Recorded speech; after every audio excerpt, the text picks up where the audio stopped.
Economics. Textbook for Class 9. Contents. 3. C1. The Story of Village Palampur 1. 16. C3. Poverty as a Challenge. 29. 42. The Story of Village Palampur 1. Overview.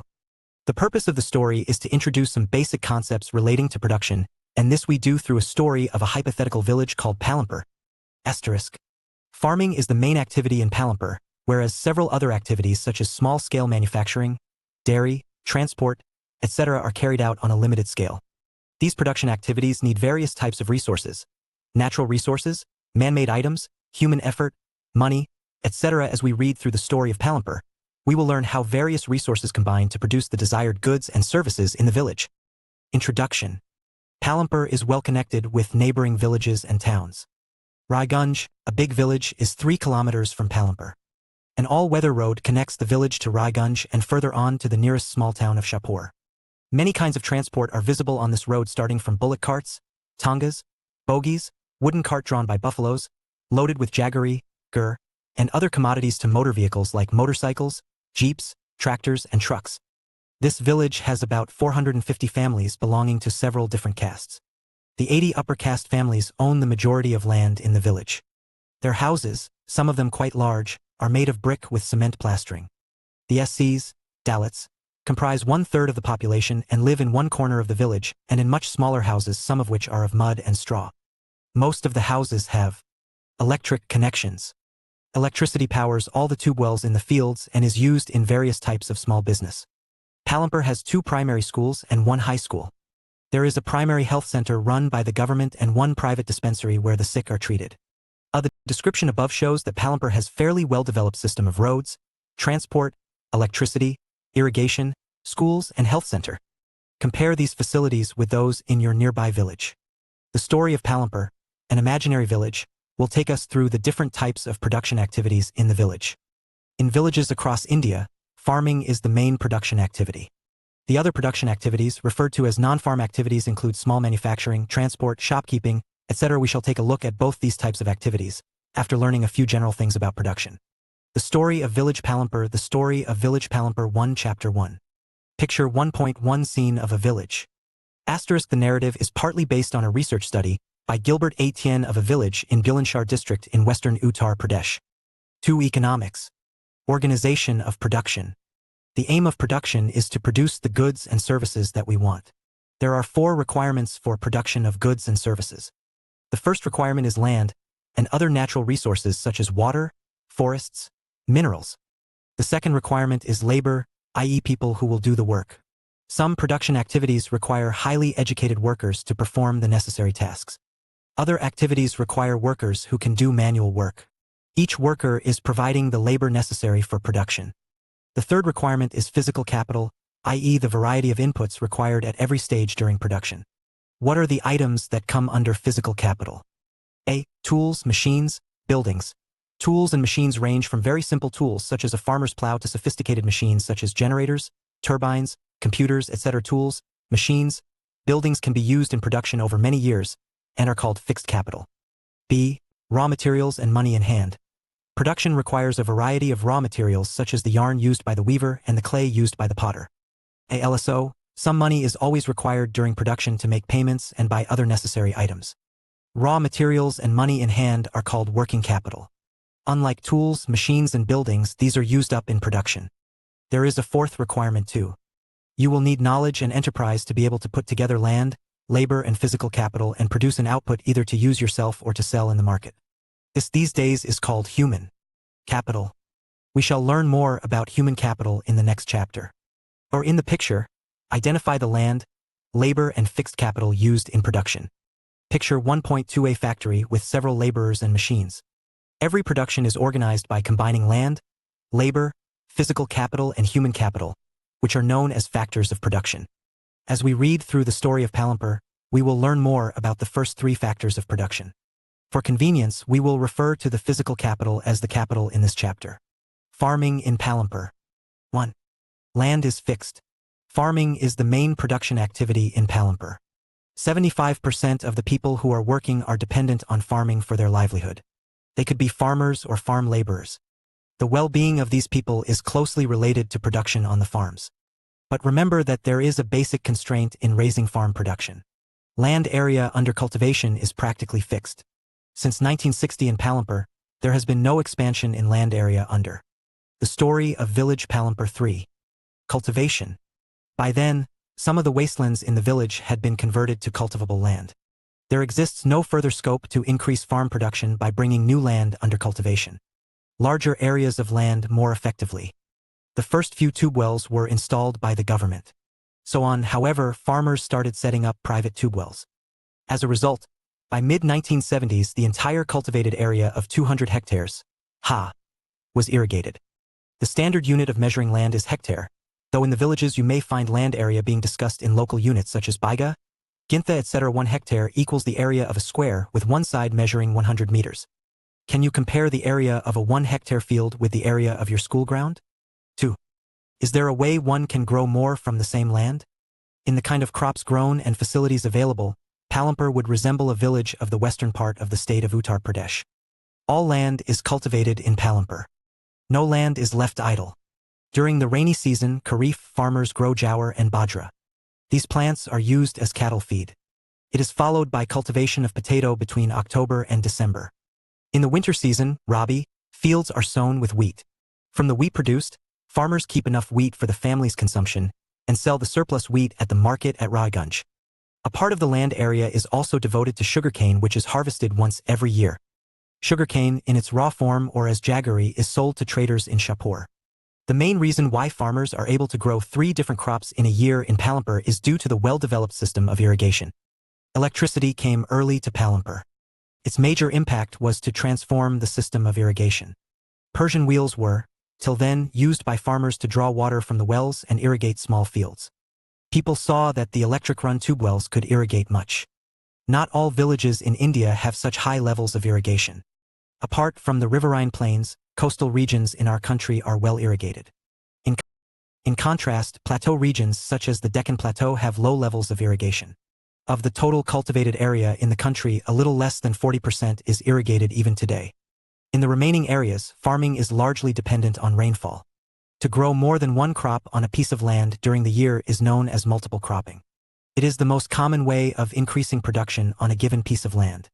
All farmers in Palampur grow at least 2 main crops. Many are growing potato as the third crop in the past 15 to 20 years. Picture 1.3 different crops. Let's discuss. The following table 1.1 shows the land under cultivation in India in units of million hectares. Plot this on the graph provided. What does the graph show? Discuss in class. For economics. Picture 1.4 modern farming methods. HYV seeds, chemical fertilizer, etc. Table 1.1. Cultivated area over the years. Is it important to increase the area under irrigation? Why? You have read about the crops grown in Palampur. Fill the following table based on information on the crops grown in your region. You have seen that one way of increasing production from the same land is by multiple cropping. The other way is to use modern farming methods. For higher yield. Yield is measured as crop produced on a given piece of land during a single season. Till the mid-1960s, the seeds used in cultivation were traditional ones with relatively low yields. Traditional seeds needed less irrigation. Farmers used cow dung and other natural manure as fertilizers. All these were readily available with the farmers who did not have to buy them. The Green Revolution in the late 1960s introduced the Indian farmer to cultivation of wheat and rice using high-yielding varieties, HYVs, of seeds. Compared to the traditional seeds, the HYV seeds promised to produce much greater amounts of grain on a single plant. As a result, the same piece of land would now produce far larger quantities of food grains than was possible earlier. HYV seeds, however, needed plenty of water and also chemical fertilizers and pesticides to produce best results. Provisional data. Source: Pocketbook of Agriculture Statistics 2020, Directorate of Economics and Statistics, Department of Agriculture, Cooperation and Farmers' Welfare. Cultivated area, in million hectares. The story of village Palampur 5. Modern farming methods require the farmer to start with more cash than before. Why? Suggested activity. During your field visit, talk to some farmers of your region. Find out. 1. What kind of farming methods, modern or traditional or mixed, do the farmers use? Write a note. 2. What are the sources of irrigation? 3. How much of the cultivated land is irrigated? Very little / nearly half / majority / all. 4. From where do farmers obtain the inputs that they require? 3. Will the land sustain? Land being a natural resource, it is necessary to be careful in its use. Scientific reports indicate that the modern farming methods have overused the natural resource base. In many areas, green revolution is associated with the loss of soil fertility due to increased use of chemical fertilizers.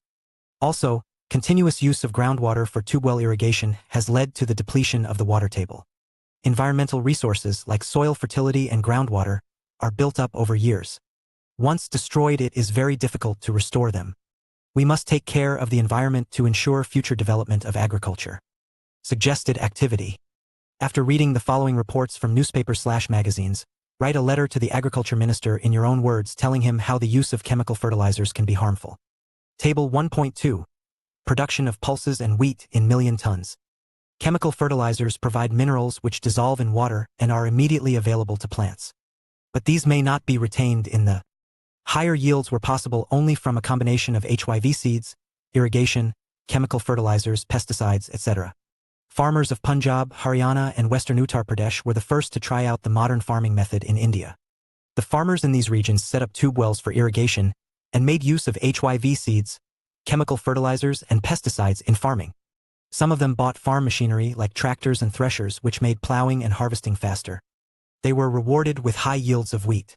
In Palampur, the yield of wheat grown from the traditional varieties was 1,300 kilograms per hectare. With HYV seeds, the yield went up to 3,200 kilograms per hectare. There was a large increase in the production of wheat. Farmers now had greater amounts of surplus wheat to sell in the markets. Let's discuss. What is the difference between multiple cropping and modern farming method? The following table shows the production of wheat and pulses in India after the Green Revolution in units of million tons. Plot this on a graph. Was the Green Revolution equally successful for both the crops? Discuss. What is the working capital required by the farmer using modern farming methods? Source: Pocketbook of Agricultural Statistics 2020, Directorate of Economics and Statistics, Department of Agriculture, Cooperation and Farmers' Welfare. 6. Economics. Picture 1.5 Palampur Village. Distribution of cultivated land. 4. How is land distributed between the farmers of Palampur? You must have realized how important land is for farming. Unfortunately, not all the people engaged in agriculture have sufficient land for cultivation. In Palampur, about 1/3 of the 450 families are landless, i.e. 150 families, most of them Dalits, have no land for cultivation. Of the remaining families who own soil for long, they may escape from the soil and pollute groundwater, rivers and lakes. Chemical fertilizers can also kill bacteria and other microorganisms in the soil. This means sometime after their use, the soil will be less fertile than ever before. Source: Down to Earth, New Delhi. The consumption of chemical fertilizers in Punjab is highest in the country. The continuous use of chemical fertilizers has led to degradation of soil health. Punjab farmers are now forced to use more and more chemical fertilizers and other inputs to achieve the same production level. This means cost of cultivation is rising very fast. Source: The Tribune, Chandigarh. Land: 240 families cultivate small plots of land less than 2 hectares in size. Cultivation of such plots doesn't bring adequate income to the farmer family. In 1960, Gobind was a farmer with 2.25 hectares of largely unirrigated land. With the help of his 3 sons, Gobind cultivated the land. Though they didn't live very comfortably, the family managed to feed itself with a little bit of extra income from one buffalo that the family possessed. Some years after Gobind's death, this land was divided among his 3 sons. Each one now has a plot of land that is only 0.75 hectare in size. Even with improved irrigation and modern farming method, Gobind's sons are not able to make a living from their land. They have to look for additional work during part of the year. You can see the large number of small plots scattered around the village in the picture. These are cultivated by the small farmers. On the other hand, more than half the area of the village is covered by plots that are quite large in size. In Palampur, there are 60 families of medium and large farmers who cultivate more than 2 hectares of land. A few of the large farmers have land extending over 10 hectares or more. The story of village Palampur 7. Let's discuss. In the picture 1.5, can you shade the land cultivated by the small farmers? Why do so many families of farmers cultivate such small plots of land? The distribution of farmers in India and the amount of land they cultivate is given in the following Graph 1.1. Discuss in the classroom. Graph 1.1, Distribution of cultivated area and farmers. Let's discuss. Would you agree that the distribution of cultivated land is unequal in Palampur? Do you find a similar situation for India? Explain. 5. Who will provide the labor? After land, labor is the next necessary factor for production. Farming requires a great deal of hard work. Small farmers along with their families cultivate their own fields. Thus, they provide the labor required for farming themselves. Medium and large farmers hire farm laborers to work on their fields. Let's discuss. Identify the work being done on the field in the pictures 1.6 and arrange them in a proper sequence. Farm laborers come either from landless families or families cultivating small plots of land. Unlike farmers, farm laborers do not have a right over the Picture 1.6 work on the fields, wheat crop, plowing by bullocks, sowing, spraying of insecticides, cultivation by traditional method, cultivation by modern method, and cutting of crops. Source, Pocketbook of Agriculture Statistics 2020 and State of Indian Agriculture 2020, Department of Agriculture, Cooperation and Farmers' Welfare. 8. Economics. Crops grown on the land. Instead, they are paid wages by the farmer for whom they work. Wages can be in cash or in kind, e.g. crop. Sometimes laborers get meals also. Wages vary widely from region to region, from crop to crop, from one farm activity to another, like sowing and harvesting. There is also a wide variation in the duration of employment. A farm. Picture 1.7 The conversation between Dala and Ramkali. Laborer might be employed on a daily basis or for one particular farm activity like harvesting or for the whole year. Dala is a landless farm laborer who works on daily wages in Palampur. This means he must regularly look for work. The minimum wages for a farm laborer set by the government is 300 rupees per day, March 2019, but Dala gets only 160 rupees. There is the story of village Palampur 9. Heavy competition for work among the farm laborers in Palampur, so people agree to work for lower wages. Dala complains about his situation to Ramkali, who is another farm laborer. Both Dala and Ramkali are among the poorest people in the village. Let's discuss. Why are farm laborers like Dala and Ramkali poor? Gosapur and Majoli are two villages in North Bihar. Out of a total of 850 households in the two villages, there are more than 250 men who are employed in rural Punjab and Haryana or in Delhi, Mumbai, Surat, Hyderabad or Nagpur. Such migration is common in most villages across India. Why do people migrate? Can you describe, based on your imagination, the work that the migrants of Gosapur and Majoli might do at the place of destination? 6. The capital needed in farming. You have already seen that the modern farming methods require a great deal of capital, so that the farmer now needs more money than before. 1. Most small farmers have to borrow money to arrange for the capital.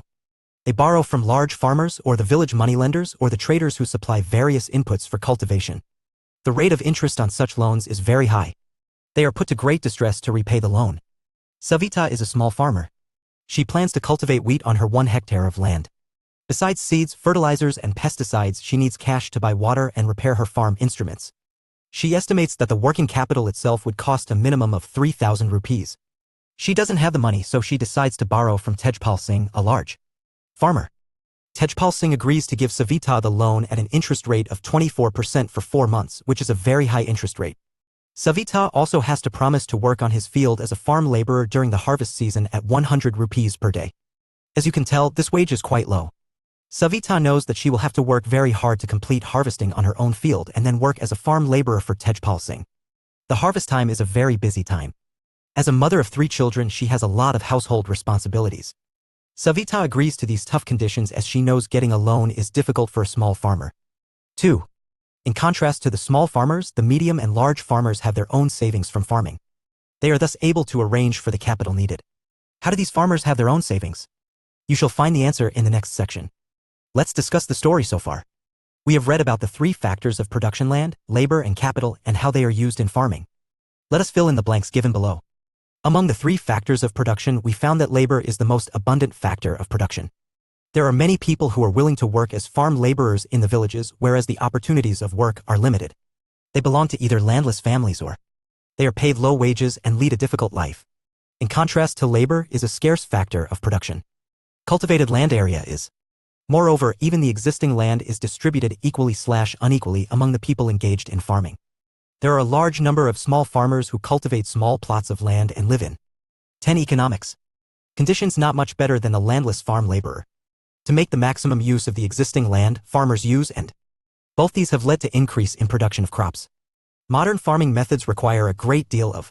Small farmers usually need to borrow money to arrange for the capital and are put to great distress to repay the loan. Therefore, capital too is a scarce factor of production, particularly for the small farmers. Though both land and capital are scarce, there is a basic difference between the two factors of production. Is a natural resource, whereas is man-made. It is possible to increase capital, whereas land is fixed. Therefore, it is very important that we take good care of land and other natural resources used in farming. 7. Sale of surplus farm products. Let us suppose that the farmers have produced wheat on their lands using the three factors of production. The wheat is harvested and production is complete. What do the farmers do with the wheat? They retain a part of the wheat for the FAMILYSCONSUMPTIONANDSELLTHESURPLUSWHEAT. SMALLFARMERSLIKE Savita and Gobin's sons have little SURPLUSWHEATBECAUSETHEIRTOTAL. Production is small, and from this a substantial share is kept for their own family needs. So it is the medium and large farmers who supply wheat to the market. In the picture 1.1, you can see the bullock cart streaming into the market, each carrying loads of wheat. The traders at the market buy the wheat and sell it further to shopkeepers in the towns and cities. Tejpal Singh, the large farmer, has a surplus of 350 quintals of wheat from all his lands. He sells the surplus wheat at the Rajgunj market and has good earnings. What does Tejpal Singh do with his earnings? Last year, Tejpal Singh had put most of the money in his bank account. Later he used the savings for lending to farmers like Savita who were in need of a loan. He also used the savings to arrange for the working capital for farming in the next season. This year Tejpal Singh plans to use his earnings to buy another tractor. Another tractor would increase his fixed capital.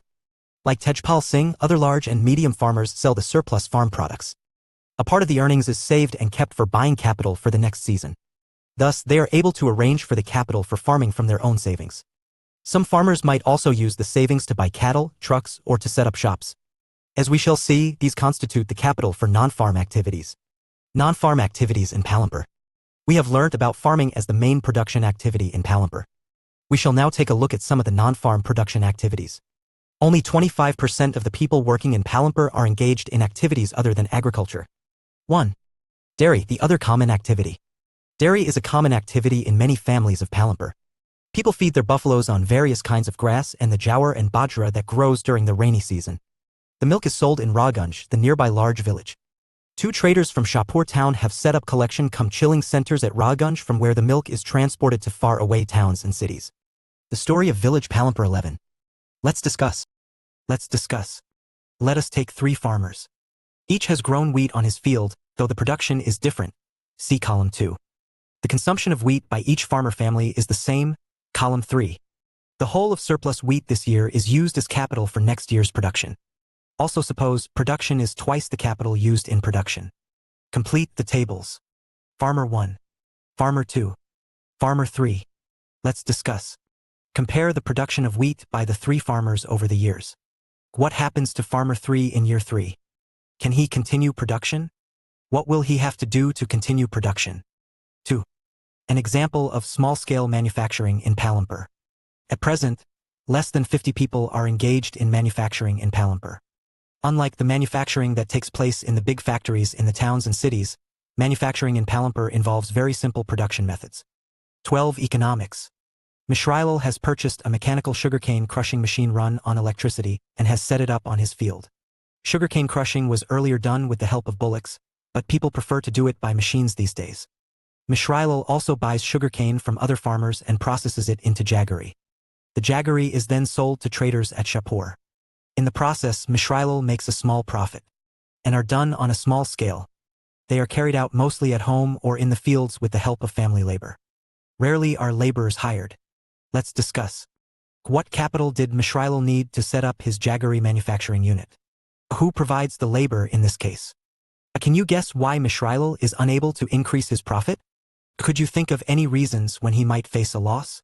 Why does Mishrailal sell his jaggery to traders in Shahpur and not in his village? 3. The shopkeepers of Palampur. People involved in trade, exchange of goods, are not many in Palampur. The traders of Palampur are shopkeepers who buy various goods from wholesale markets in the cities and sell them in the village. You will see small general stores in the village selling a wide range of items like rice, wheat, sugar, tea, oil, biscuits, soap, toothpaste, batteries, candles, notebooks, pen, pencil, even some cloth. A few of the families whose houses are close to the bus stand have used a part of the space to open small shops. They sell eatables. Let's discuss. In what ways is Kareem's capital and labor different from Mishrail's? Why didn't someone start a computer center earlier? Discuss the possible reasons. 4. Transport, a fast-developing sector. There are a variety of vehicles on the road connecting Palampur to Raiganj. Rickshawalas, tongawalas, jeep, tractor, truck drivers, and people driving the traditional bullock cart and bogie are people in the transport services. They ferry people and goods from one place to another, and in return get paid for it. The number of people involved in transport has grown over the last several years. Kareem has opened a computer class center in the village. In recent years, a large number of students have been attending college in Shahpur town. Kareem found that a number of students from the village are also attending computer classes in the town. There were 2 women in the village who had a degree in computer applications. He decided to employ them. He bought computers and set up the classes in the front room of their house overlooking the market. High school students have started attending them in good numbers. Kishore is a farm laborer. Like other such laborers, Kishore found it difficult to meet his family's needs from the wages that he received. A few years back, Kishore took a loan from the bank. This was under a government program which was giving cheap loans to poor landless households. Kishore bought a buffalo with this money. He now sells the buffalo's milk. The story of village Palampur 13. Let's discuss. What is Kishore's fixed capital? What do you think would be his working capital? In how many production activities is Kishore involved? Would you say that K. Ishora has benefited from better roads in Palampur? Further, he has attached a wooden cart to his buffalo and uses it to transport various items. Once a week, he goes to the river Ganga to bring back clay for the potter. Or sometimes he goes to Shahpur with a load of jaggery or other commodities. Every month he gets some work in transport. As a result, Kishore is able to earn more than what he used to do some years back. Summary. Farming is the main production activity in the village. Over the years, there have been many important changes in the way farming is practiced. These have allowed the farmers to produce more crops from the same amount of land. This is an important achievement, since land is fixed and scarce. But in raising production, a great deal of pressure has been put on land and other natural resources. The new ways of farming need less land, but much more of capital. The medium and large farmers are able to use their own savings from production to arrange for capital during the next season. On the other hand, the small farmers, who constitute about 80% of total farmers in India, find it difficult to obtain capital. Because of the small size of their plots, their production is not enough. The lack of surplus means that they are unable to obtain capital from their own savings and have to borrow. Besides the debt, many of the small farmers have to do additional work as farm laborers to feed themselves and their families. Labor being the most abundant factor of production, it would be ideal if new ways of farming used much more labor. Unfortunately, such a thing has not happened. The use of labor on farms is limited. The labor, looking for opportunities, is thus migrating to neighboring villages, towns, and cities. Some labor has entered the non-farm sector in the village. At present, the non-farm sector in the village is not very large. Out of every 100 workers in the rural areas in India, only 24 are engaged in non-farm activities. Though there is a variety of non-farm activities in the villages, we have only seen a few examples. The number of people employed in each is quite small. In the future, one would like to see more non-farm production activities in the village. Unlike farming, non-farm activities require little land. People with some amount of capital can set up non-farm activities. How does one obtain this capital? One can either use his own savings, but more often has to take a loan. It is important that loan be available at low rate of interest so that even people without savings can start some non-farm activity. Another thing which is essential for expansion of non-farm activities is to have markets where the goods and services produced can be sold. In Palampur, we saw the neighboring villages, towns, and cities provide the markets for milk, jaggery, wheat, etc. As more villages get connected to towns and cities through good roads, transport, and telephone, it is possible that the opportunities for non-farm activities in the village would increase in the coming years. 14. Economics. Exercises. 1. Every village in India is surveyed once in 10 years during the census, and some of details are presented in the following format. Fill up the following based on information on Palampur. Location. B. Total area of the village. C. Land use in hectares. D. Facilities. 2. Modern farming methods require more inputs which are manufactured in industry. Do you agree? 3. How did the spread of electricity help farmers in Palampur? 4. Is it important to increase the area under irrigation? Why? 5. Construct a table on the distribution of land among the 450 families of Palampur. 6. 9. Describe the work of a farmer with 1 hectare of land. Why are the wages for farm laborers in Palampur less than minimum wages? 7. In your region, talk to 2 laborers. Choose either farm laborers or laborers working at construction sites. What wages do they get? Are they paid in cash or kind? Do they get work regularly? Are they in debt? 8. What are the different ways of increasing production on the same piece of land? Use examples to explain. 10. How do the medium and large farmers obtain capital for farming? How is it different from the small farmers? 11. On what terms did Savita get a loan from Tajpal Singh? Would Savita's condition be different if she could get a loan from the bank at a low rate of interest? 12. Talk to some old residents in your region and write a short report on the changes in irrigation and changes in production methods during the last 30 years. Optional. The story of village Palampur 15. 13. What are the non-farm production activities taking place in your region? Make a short list. 14. What can be done so that more non-farm production activities can be started in villages? References. Etienne G. Ilbert. 1985. Rural Development in Asia, Meetings with Peasants, Sage Publications, New Delhi. E.G. 1988. Food and Poverty, India's Half-Won Battle, Sage Publications, New Delhi. R. Khan 1991.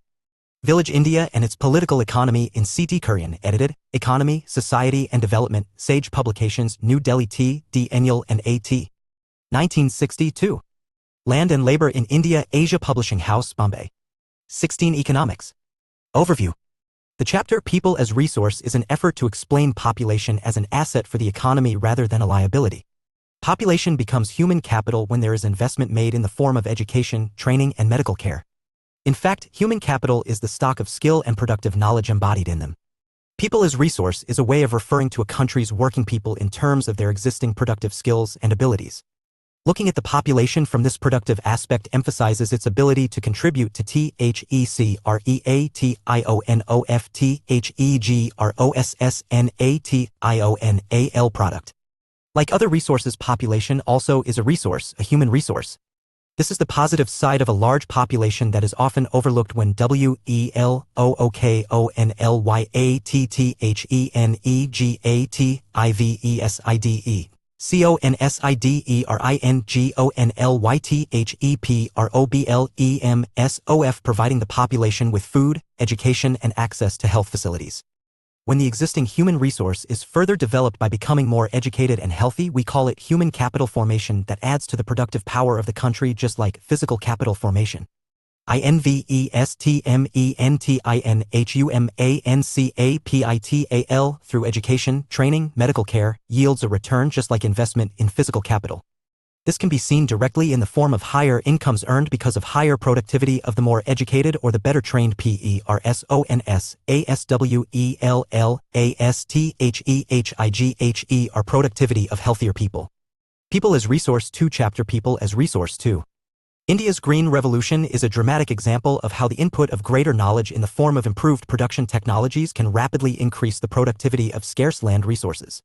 India's IT revolution is a striking instance of how the importance of human capital has come to acquire a higher position than that of material, plant, and machinery. Source: Planning Commission, Government of India. People as Resource 17.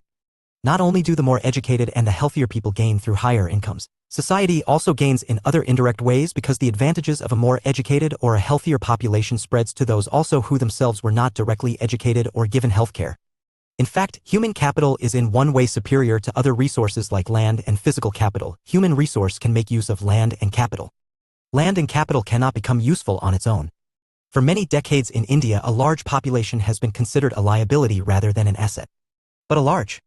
Let's discuss. Looking at the photograph, can you explain how a doctor, teacher, engineer, and a tailor are an asset to the economy? Population need not be a burden for the economy. It can be turned into a productive asset by investment in human capital, for example, by spending resources on education and health for all, training of industrial and agricultural workers in the use of modern technology, useful scientific researches, and so on.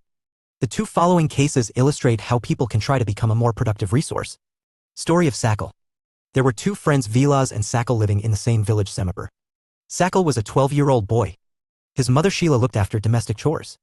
His father Bhutta Chaudhary worked in an agricultural field. Sakal helped his mother in domestic chores. He also looked after his younger brother Jitu and sister Situ. His uncle Sham had passed the matriculation examination but was sitting idle in the house as he had no job.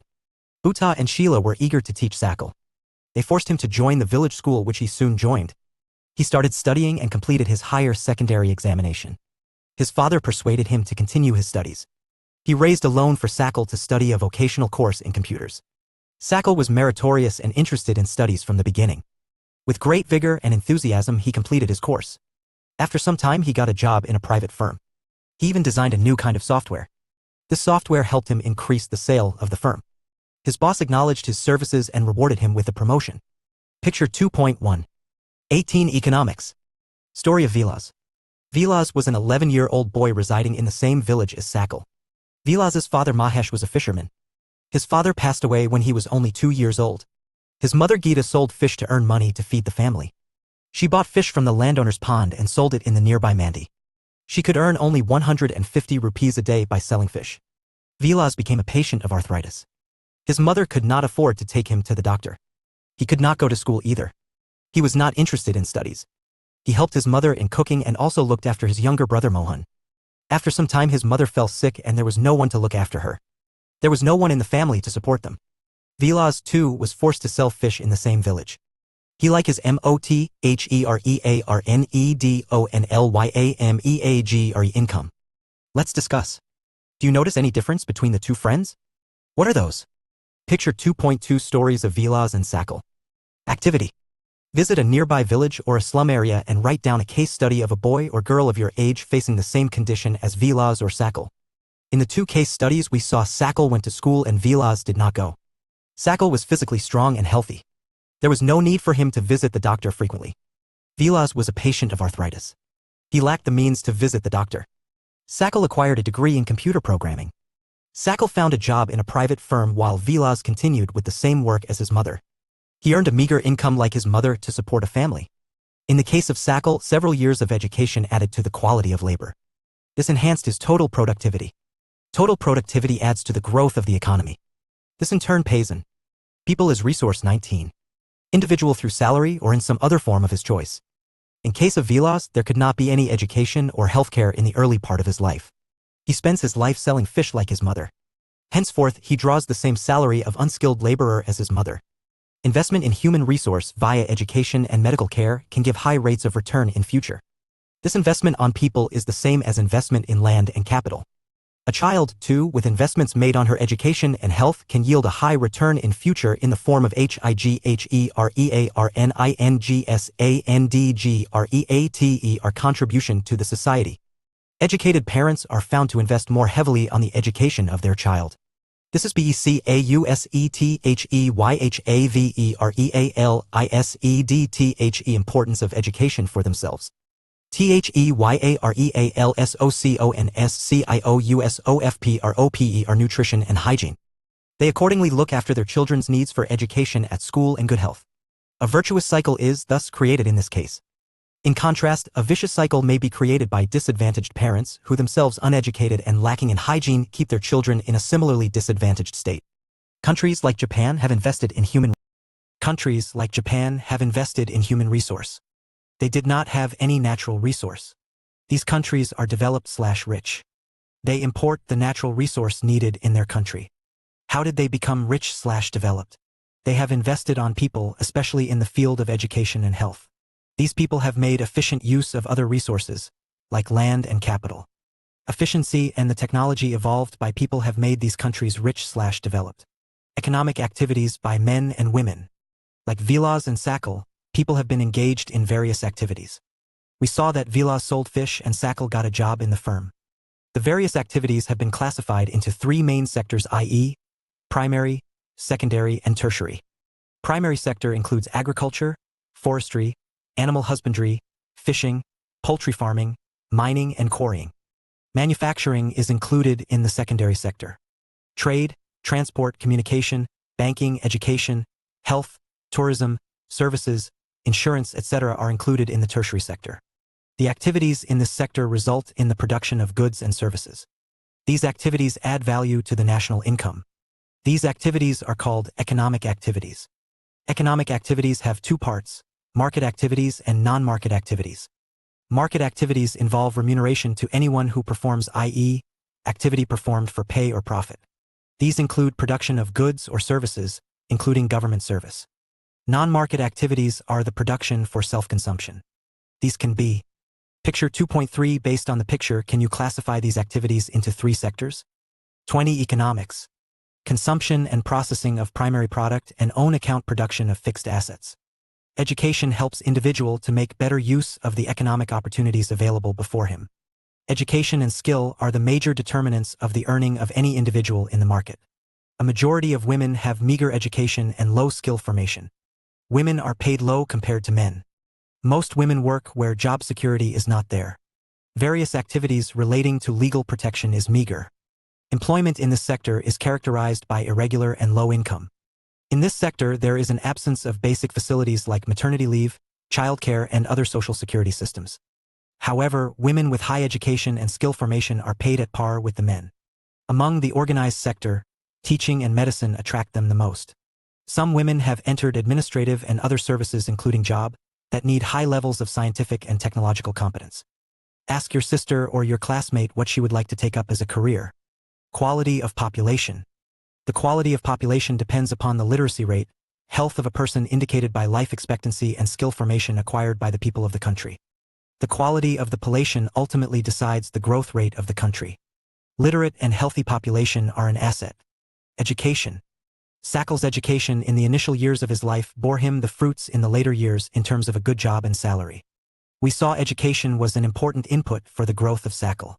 It opened new horizon for him, provided new aspiration and developed values of life. Not only for Sackle, education contributes towards the growth of society also. It enhances the. Due to historical and cultural reasons, there is a division of labor between men and women in the family. Women generally look after domestic chores and men work in the fields. Sackle's mother Sheila cooks food, cleans utensils, washes clothes, cleans the house and looks after her children. Sackle's father Bhutta cultivates the field, sells the produce in the market and earns money for the family. Sheila is not paid for the services delivered for upbringing of the family. Bhutta earns money, which he spends on rearing his family. Women are not paid for their service delivered in the family. The household work done by women is not recognized in the national income. Gita, mother of Vilas, earned an income by selling fish. Thus women are paid for their work when they enter the labor market. Their earning, like that of their male counterpart, is determined on the basis of education and skill. Activity. Visit a village or colony located near to your residential area and note down the various activities undertaken by the people of that village or colony. If this is not possible, ask your neighbor what is their profession. In which of the three sectors will you categorize their work? Say whether these activities are economic or non-economic activities. Vilas sells fish in the village market. Vilas cooks food for his family. Sackle works in the private firm. Sackle looks after his younger brother and sister. People as resource. 21. Human being is a positive asset and a precious national resource which needs to be cherished, nurtured and developed with tenderness and care, coupled with dynamism. Each individual's growth presents a different range of problems and requirements. The catalytic action of education in this complex and dynamic growth process needs to be planned meticulously and executed with great sensitivity. Let's discuss. Study the graph and answer the following questions. 1. Has the literacy rates of the population increased since 1951? 2. In which year India has the highest literacy rates? 3. Why literacy rate is high among the males of India? 4.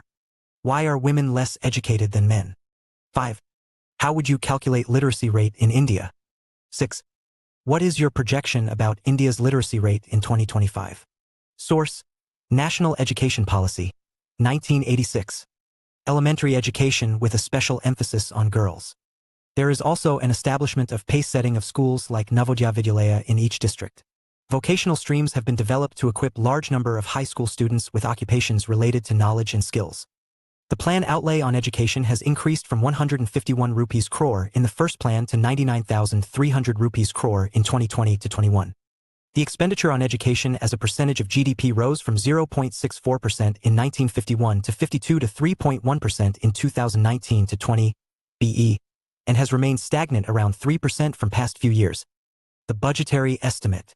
Source: Census of India, Office of Registrar General, India, 2021. Graph 2.1, Trends in literacy rates in post-independent India.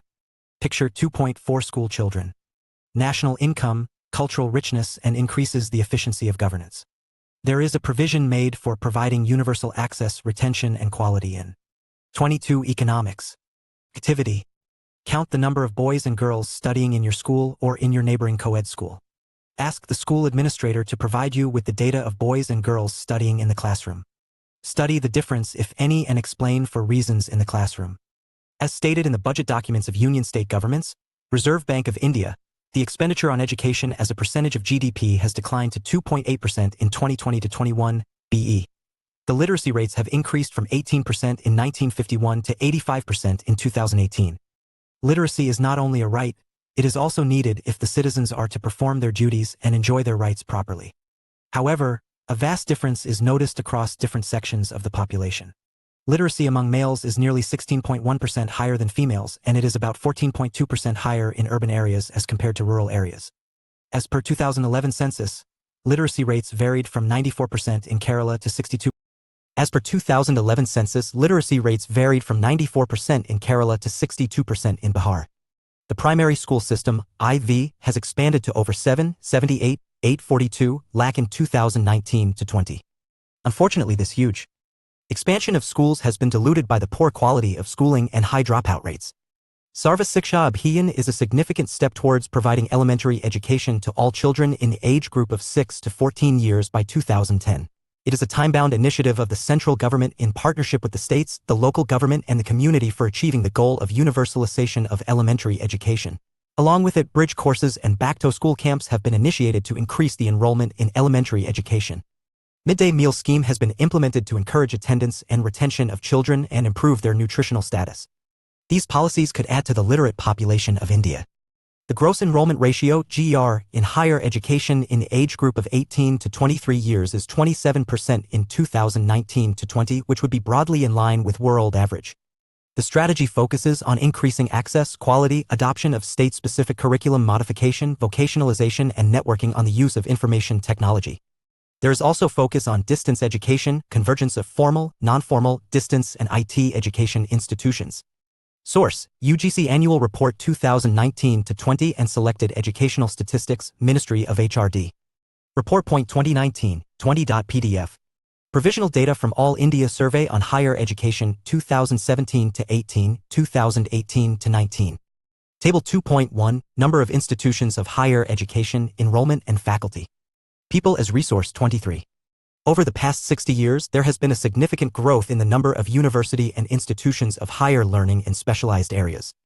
Let us read the table to see the increase in the number of college, universities, enrollment of students, and recruitment of teachers from 1951 to 2019 to 20. Let's discuss. Discuss this table in the classroom and answer the following questions. 1. Is the increase in the number of colleges adequate to admit the increasing number of students? 2. Do you think we should have more number of universities? 3. What is the increase noticed among the teachers in the year 2015 to 16? 4. What is your idea about future colleges and universities? Health. Firm maximize profit. Do you think any firm would be induced to employ people who might not work efficiently as healthy workers because of ill health? The health of a person helps him to realize her potential and the ability to fight illness. She will not be able. Picture 2.5 children standing in queue for health checkup. To maximize her output to the overall growth of the organization. Indeed, health is an indispensable basis for realizing one's well-being. Henceforth, improvement in the health status of the population has been the priority of the country. Our national policy, too, aims at improving the accessibility of healthcare, family welfare, and nutritional service with a special focus on the underprivileged segment of the population. Over the last 5 decades, India has built a vast health infrastructure and has also developed the manpower required at primary, secondary, and tertiary sector in government as well as in the private sector. Source: National Health Profile, 2021, Office of Registrar General and Census Commission, India Moha, accessed on September 29, 2021. Infant mortality rate is the death of a child below 1 year of age. Birth rates is the number of babies born for every 1,000 people during a particular period of time. Death rate is the number of people per 1,000 who die during a particular period of time. Let's discuss. Study Table 2.2 and answer the following questions. 1. What is the percentage increase in dispensaries from 1951 to 2020? 2. What is the percentage increase in doctors and nursing personnel from 1951 to 2020? These measures, which have been adopted, have increased the life expectancy to over 69.4 years in 2016. Asterisk infant mortality rate, IMAR, has come down from 147 in 1951 to 36 in 2020. Crude birth rates have dropped to 20.0 2018 and death rates to 6.2 2018 within the same duration of time. Increase in life expectancy and improvement in child care are useful in assessing the future progress of the country. Increase in longevity of life is an indicator of good quality of life marked by self-confidence. Reduction in infant mortality involves the protection of children from infection, ensuring the nutrition of both the mother and the child, and child care. 24 Economics. Unemployment. Sakal's mother Sheila looked after the domestic chores, children, and helped her husband Bhuta in the field. Sakal's brother, Jitu, and sister, Situ, spend their time playing and roaming. Can you call Sheila or Jitu or Sita unemployed? If not, why? Unemployment is said to exist when people who are willing to work at the going wages cannot find jobs. Sheila is not interested in working outside her activity. Visit a nearby hospital, either government or private, and note down the following details. How many beds are there in the hospital you have visited? 3. Do you think the increase in the number of doctors and nurses is adequate for India? If not, why? 4. What other facilities would you like to provide in a hospital? 5. Discuss about the hospital you have visited. 6. Can you draw a graph using this table? There are many places in India which do not have even these basic facilities. There are only 542 medical colleges in the country and 313 dental colleges. Just 4 states like Andhra Pradesh, Karnataka, Maharashtra, and Tamil Nadu have the maximum number of medical colleges. Abbreviations: SC, Subcenter, PHC, Primary Health Center, CHC, Community Health Center. ANM, Auxiliary Nurse Hydrides, RN and RM, Registered Nurses and Registered Midwives, LHV, Lady Health Visitors. Source: National Health Policy, 2016, 2017, 2018, 2020, Central Bureau of Health Intelligence, Ministry of Health and Family Welfare. Table 2.2, Health Infrastructure over the years. How many doctors are there in the hospital? How many nurses work in that hospital? Besides, try to gather the following additional information. How many hospitals are there in your locality? How many dispensaries are there in your locality? People as resource 25. Domestic domain. Jitu and Situ are too small to be counted in the workforce population. Neither Jitu, Situ, or Sheila can be counted as unemployed. The workforce population includes people from 15 years to 59 years. Sakal's brother and sister do not fall within this age group, so they cannot be called unemployed. Sakal's mother Sheila works for the family. She is not willing to work outside her domestic domain for payment. She too cannot be called unemployed. Sakal's grandparents, although not mentioned in the story, cannot be called unemployed. In case of India, we have unemployment in rural and urban areas. However, the nature of unemployment differs in rural and urban areas. In case of rural areas, there's SEASONAL and DISGUISED unemployment. Urban areas have mostly educated unemployment. Seasonal unemployment happens when people are not able to find jobs during some months of the year. People dependent upon agriculture usually face such kind of problem. There are certain busy seasons when sowing, harvesting, weeding, and threshing is done. Certain months do not provide much work to the people dependent on agriculture. In case of disguised unemployment, people appear to be employed. They have agricultural plot where they find work. This usually happens among family members engaged in agricultural activity. The work requires the service of 5 people but engages 8 people. 3 people are extra. These 3 people also work in the same plot as the others. The contribution made by the 3 extra people does not add to the contribution made by the 5 people. If 3 people are removed, the productivity of the field will not decline. The field requires the service of 5 people and the 3 extra people are disguised unemployed. In case of urban areas, educated unemployment has become a common phenomenon. Many youth with matriculation, graduation, and post-graduation degrees are not able to find job. A study showed that unemployment of graduate and postgraduate has increased faster than among matriculates. A paradoxical manpower situation is witnessed as surplus of manpower in certain categories coexist with shortage of manpower in others. There is unemployment among technically qualified person on one hand, while there is a dearth of technical skills required for economic growth. Unemployment leads to wastage of manpower resource. People who are an asset for the economy turn into a liability. People who are an asset for the economy turn into a liability.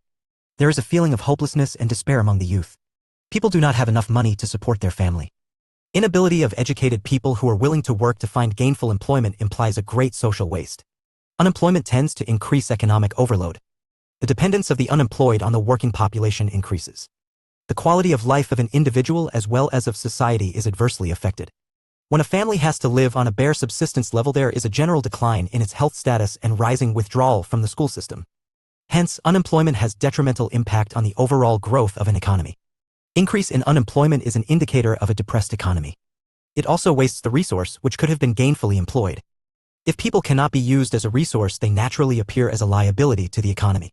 In case of India, statistically, the unemployment rate is low. A large number of people represented with low income and productivity are counted as employed.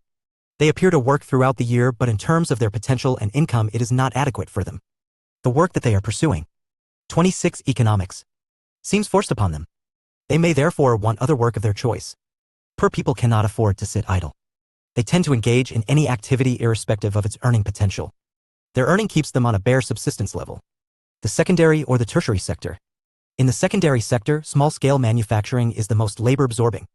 In case of the tertiary sector, various new services are now appearing like biotechnology, information technology, and so on. Let us read a story to know how people could become an asset for the economy of a village. Story of a village. There was a village inhabited by several families. Each family produced enough to feed its members. Each family met its needs by the members making their own clothes and teaching their own children. One of the families decided to send one of its sons to an agriculture college. The boy got his admission in the nearby College of Agriculture.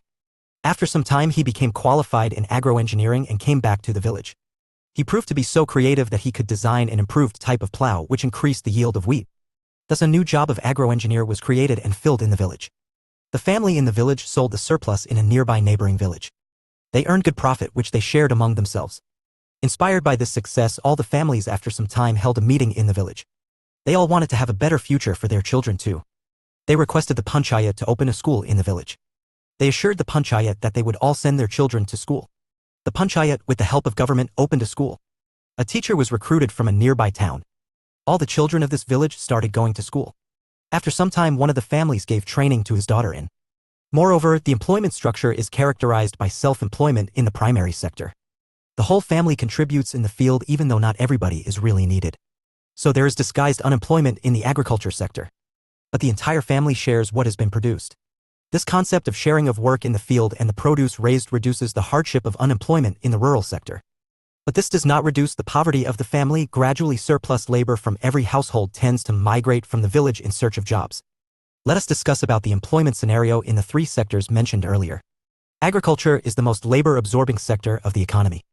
In recent years, there has been a decline in the dependence of population on agriculture, partly because of disguised unemployment discussed earlier. Some of the surplus labor in agriculture has moved to either. Picture 2.6. Can you remember how much did you pay when you asked him to mend your shoes or slippers? People as resource 27. Tailoring. She started stitching clothes for all the families of the village, for everyone now wanted to buy and wear well-tailored clothes. Thus another new job, that of a tailor, was created. This had another positive effect. The time of the farmers in going far for buying clothes was saved.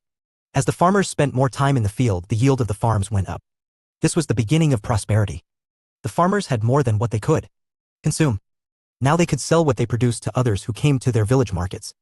Over time, this village, which formerly had no job opportunities in the beginning, had many like teacher, tailor, agro, engineer, and many more. This was the story of a simple village where the rising level of human capital enabled it to evolve into a place rich with complex and modern economic activities. Exercises. 1.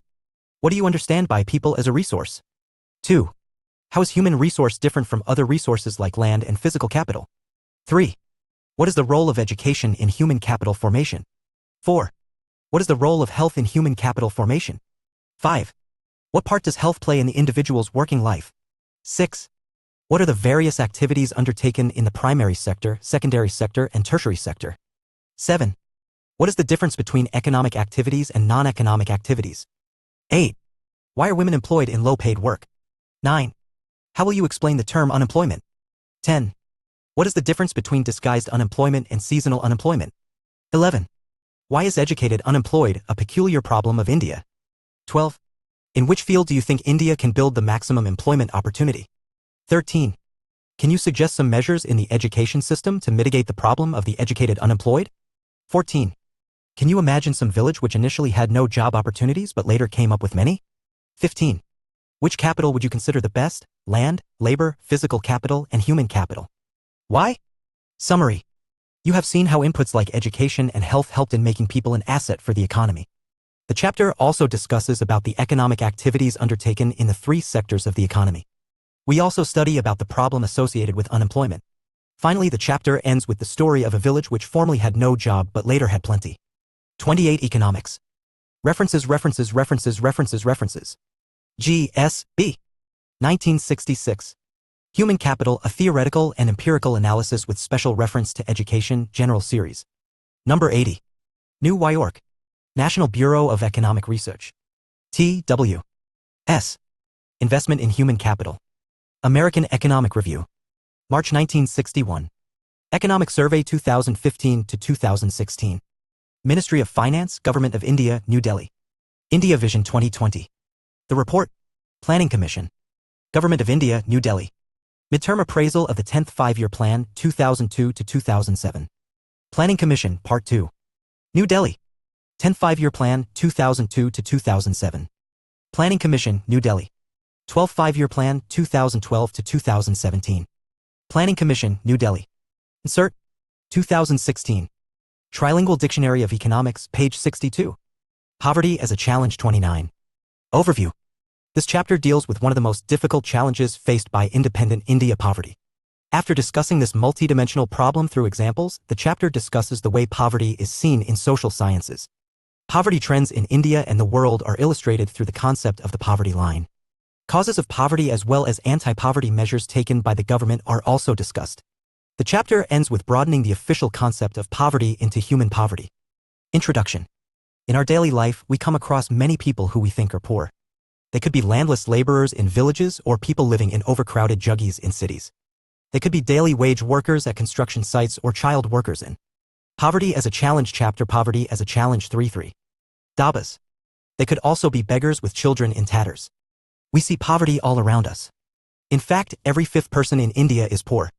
This means roughly 270 million or 27 crore people in India live in poverty 2011 to 12. This also means that India has the largest single concentration of the poor in the world. This illustrates the seriousness of the challenge.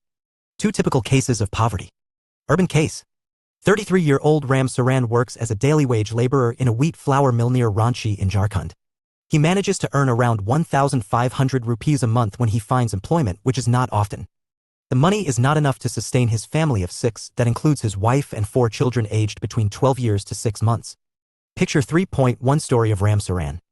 30 Economics. He has to send money home to his old parents who live in a village near Ramgarh. His father, a landless laborer, depends on Ram Saran and his brother who lives in Hajaribagh for sustenance. Ram Saran lives in a one-room rented house in a crowded basti in the outskirts of the city.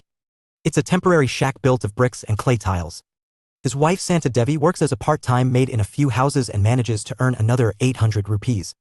They manage a meager meal of dal and rice twice a day, but there's never enough for all of them. His elder son works as a helper in a tea shop to supplement the family income and earns another 300 rupees, while his 10-year-old daughter takes care of the younger siblings. None of the children go to school. They have only 2 pairs of hand-me-down clothes each. New ones are bought only when the old clothes become unwearable. Shoes are a luxury. The younger kids are undernourished. They have no access to healthcare when they fall ill. Rural case. Laka Singh belongs to a small village near Meerut in Uttar Pradesh. His family doesn't own any land, so they do odd jobs for the big farmers. Work is erratic and so is income. At times they get paid 50 rupees for a hard day's work. But often it's in kind, like a few kilograms of wheat or dal or even vegetables for toiling in the farm through the day. The family of 8 cannot always manage 2 square meals a day.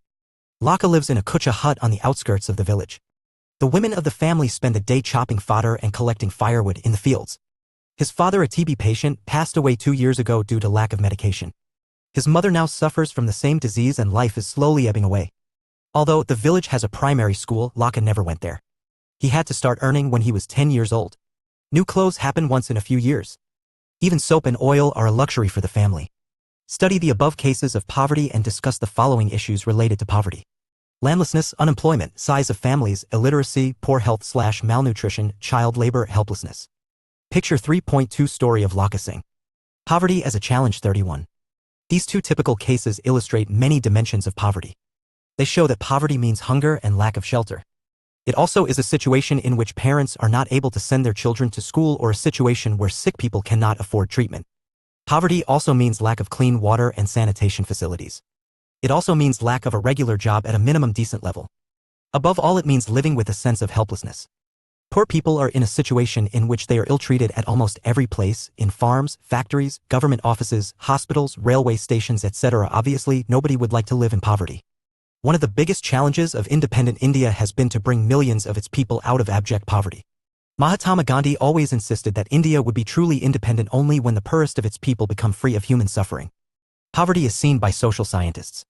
Since poverty has many facets, social scientists look at it through a variety of indicators. Usually the indicators used relate to the levels of income and consumption. But now poverty is looked through other social indicators like illiteracy level, lack of general resistance due to malnutrition, lack of access to healthcare, lack of job opportunities, lack of access to safe drinking water, sanitation, etc. Analysis of poverty based on social exclusion and vulnerability is now becoming very common. See box. Both a cause as well as a consequence of poverty in the usual sense. Broadly, it is a process through which individuals or groups are excluded from facilities, benefits, and opportunities that others, their betters, enjoy. A typical example is the working of the caste system in India, in which people belonging to certain castes are excluded from equal opportunities. Social exclusion thus may lead to, but can cause more damage than, having a very low income. Vulnerability. Vulnerability to poverty is a measure which describes the greater probability of certain communities, say, members of a backward caste, or individuals, such as a widow or a physically handicapped person, of becoming, or remaining, poor in the coming years. Vulnerability is determined by the options available to different communities for finding an alternative living in terms of assets, education, health, and job opportunities. Further, it is analyzed on the basis of the greater risks these groups face at the time of natural disasters, earthquakes, tsunami, terrorism, etc. Additional analysis is made of their social and economic ability to handle these risks. In fact, vulnerability describes the greater probability of being more adversely affected than other people when bad time comes for everybody, whether a flood or an earthquake or simply a fall in the availability of jobs. Social exclusion. According to this concept, poverty must be seen in terms of the poor having to live only in a poor surrounding with other poor people, excluded from enjoying social equality of better of people in better surroundings. Social exclusion can be poverty line. At the center of the discussion on poverty is usually the concept of the poverty line. A common method used to measure poverty is based on the income or 32 economics. Consumption levels. A person is considered poor if his or her income or consumption level falls below a given minimum level necessary to fulfill the basic needs. What is necessary to satisfy the basic needs is different at different times and in different countries. Therefore, poverty line may vary with time and place. Each country uses an imaginary line that is considered appropriate for its existing level of development and its accepted minimum social norms. For example, a person not having a car in the United States may be considered poor.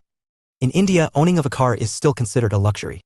While determining the poverty line in India, a minimum level of food requirement, clothing, outwear, fuel and light, educational and medical requirement, etc. are determined for subsistence.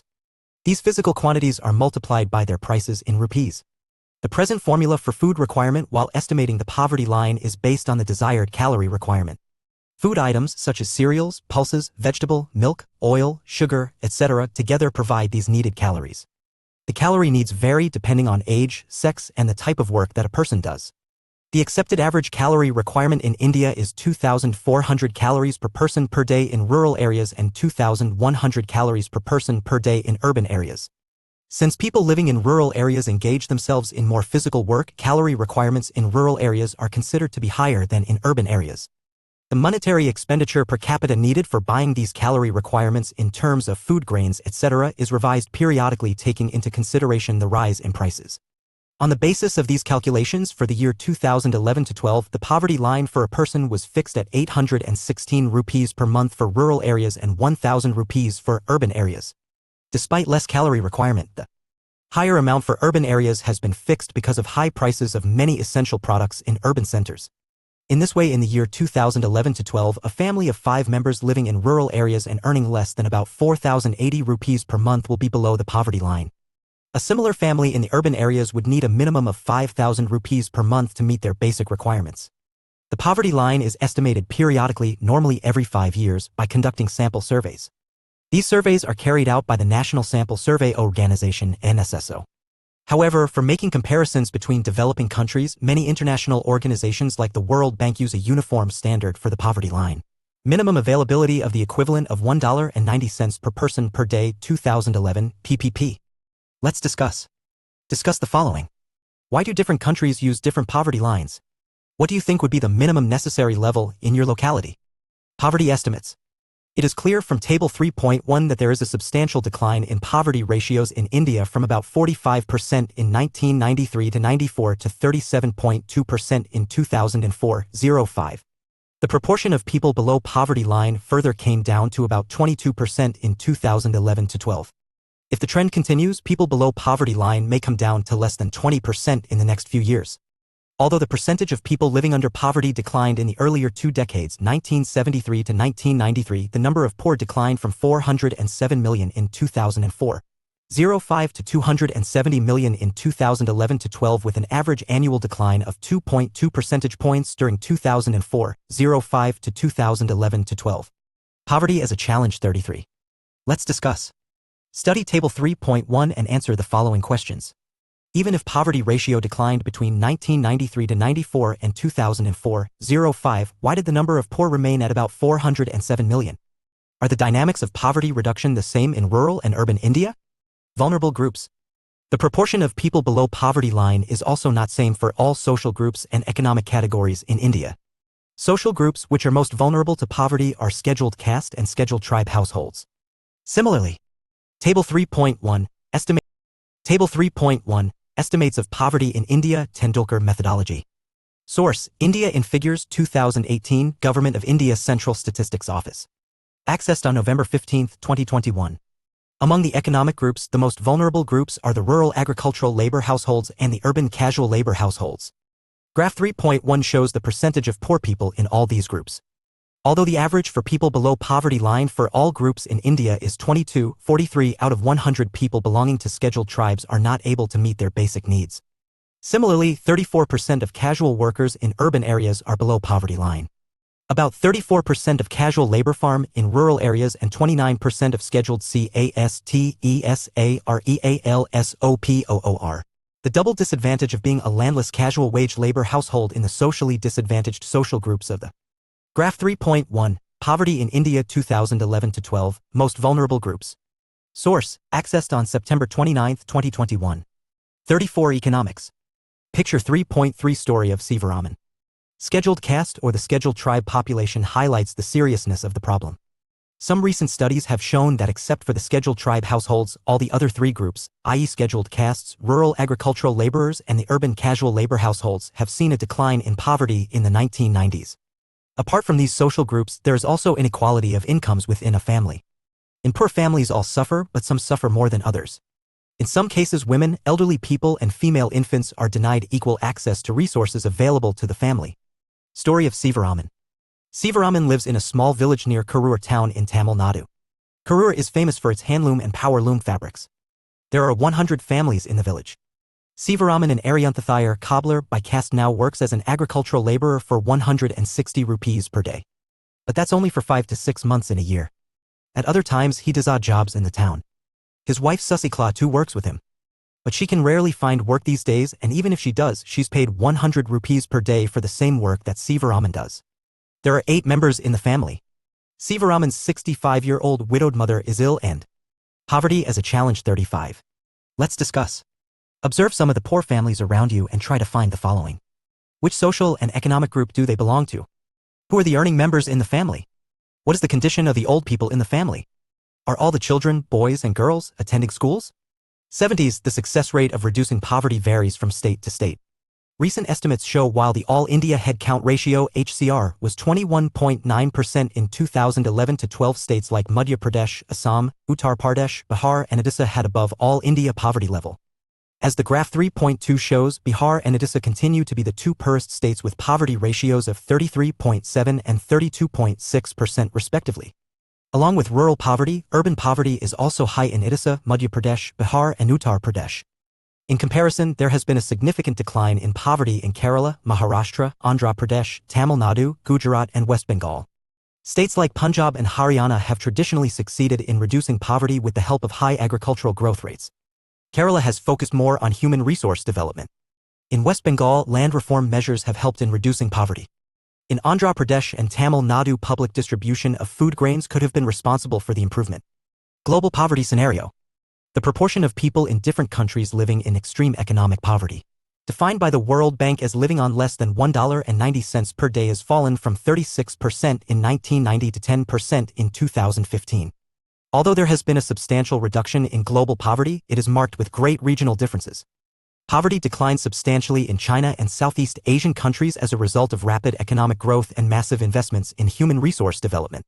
Number of poor in China has come down from 88.3% in 1981 to 14.7% in 2008 to 0.6% in 2019.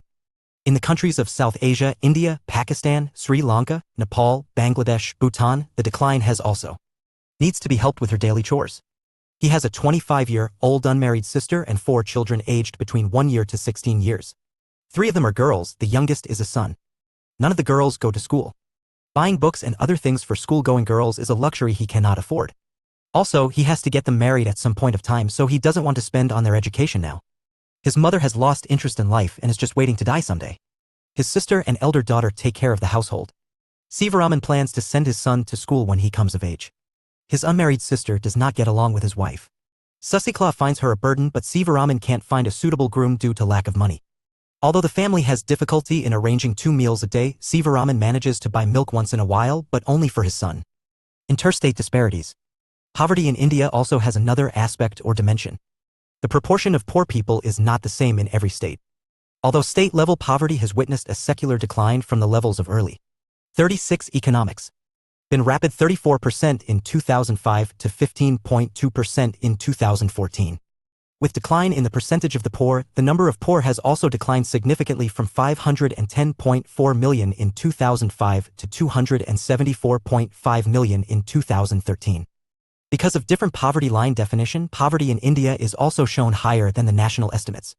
In sub-Saharan Africa, poverty in fact declined from 51% in 2005 to 40.2% in 2018, see graph 3.3. In Latin America, the ratio of poverty has also declined from 10% in 2005 to 4% in 2018, see graph 3.3. Poverty has also resurfaced in some of the former socialist countries like Russia, where officially it was non-existent earlier. Table 3.2 shows the proportion of people living under poverty in different countries as defined by the International Poverty Line, means population below $1.90 a day. Let's discuss. Study the graph 3.2 and do the following. Identify the 3 states where the poverty ratio is the highest. Identify the 3 states where poverty ratio is the lowest. The new Sustainable Development Goals of the United Nations, UN, proposes ending poverty of all types by 2030. Let's discuss. Study the graph 3.4 and do the following. Identify the areas of the world where poverty ratios have declined. Identify the area of the globe which has the largest concentration of the poor. Graph 3.2 Poverty ratio in selected Indian states as per 2011 census. Source, Economic Survey 2020-21, Government of India, 2021. Table 3.2 Poverty, Head Count Ratio Comparison among some selected countries. Source, Poverty and Equity Database, World Bank data, accessed on January 10, 2021. Poverty as a Challenge 37. Source, Poverty and Equity Database, World Bank. Source, World Bank POVCLNet and Poverty and Equity Data Portal. Graph 3.3, Share of people living on $1.90 a day, 2005 to 2019. Graph 3.4, Number of poor by region, $1.90 per day in millions. 38 Economics. Causes of poverty. There were a number of causes for the widespread poverty in India. One historical reason is the low level of economic development under the British colonial administration. The policies of the colonial government ruined traditional handicrafts and discouraged development of industries like textiles. The low rate of growth persisted until the 1980s. This resulted in less job opportunities and low growth rate of incomes. This was accompanied by a high growth rate of population. The two combined to make the growth rate of per capita income very low. The failure at both the fronts, promotion of economic growth and population control, perpetuated the cycle of poverty. With the spread of irrigation and the Green Revolution, many job opportunities were created in the agriculture sector. But the effects were limited to some parts of India. The industries, both in the public and the private sector, did provide some jobs. But these were not enough to absorb all the job seekers. Unable to find proper jobs in cities, many people started working as rickshaw pullers, vendors, construction workers, domestic servants, etc. With irregular small incomes, these people could not afford expensive housing.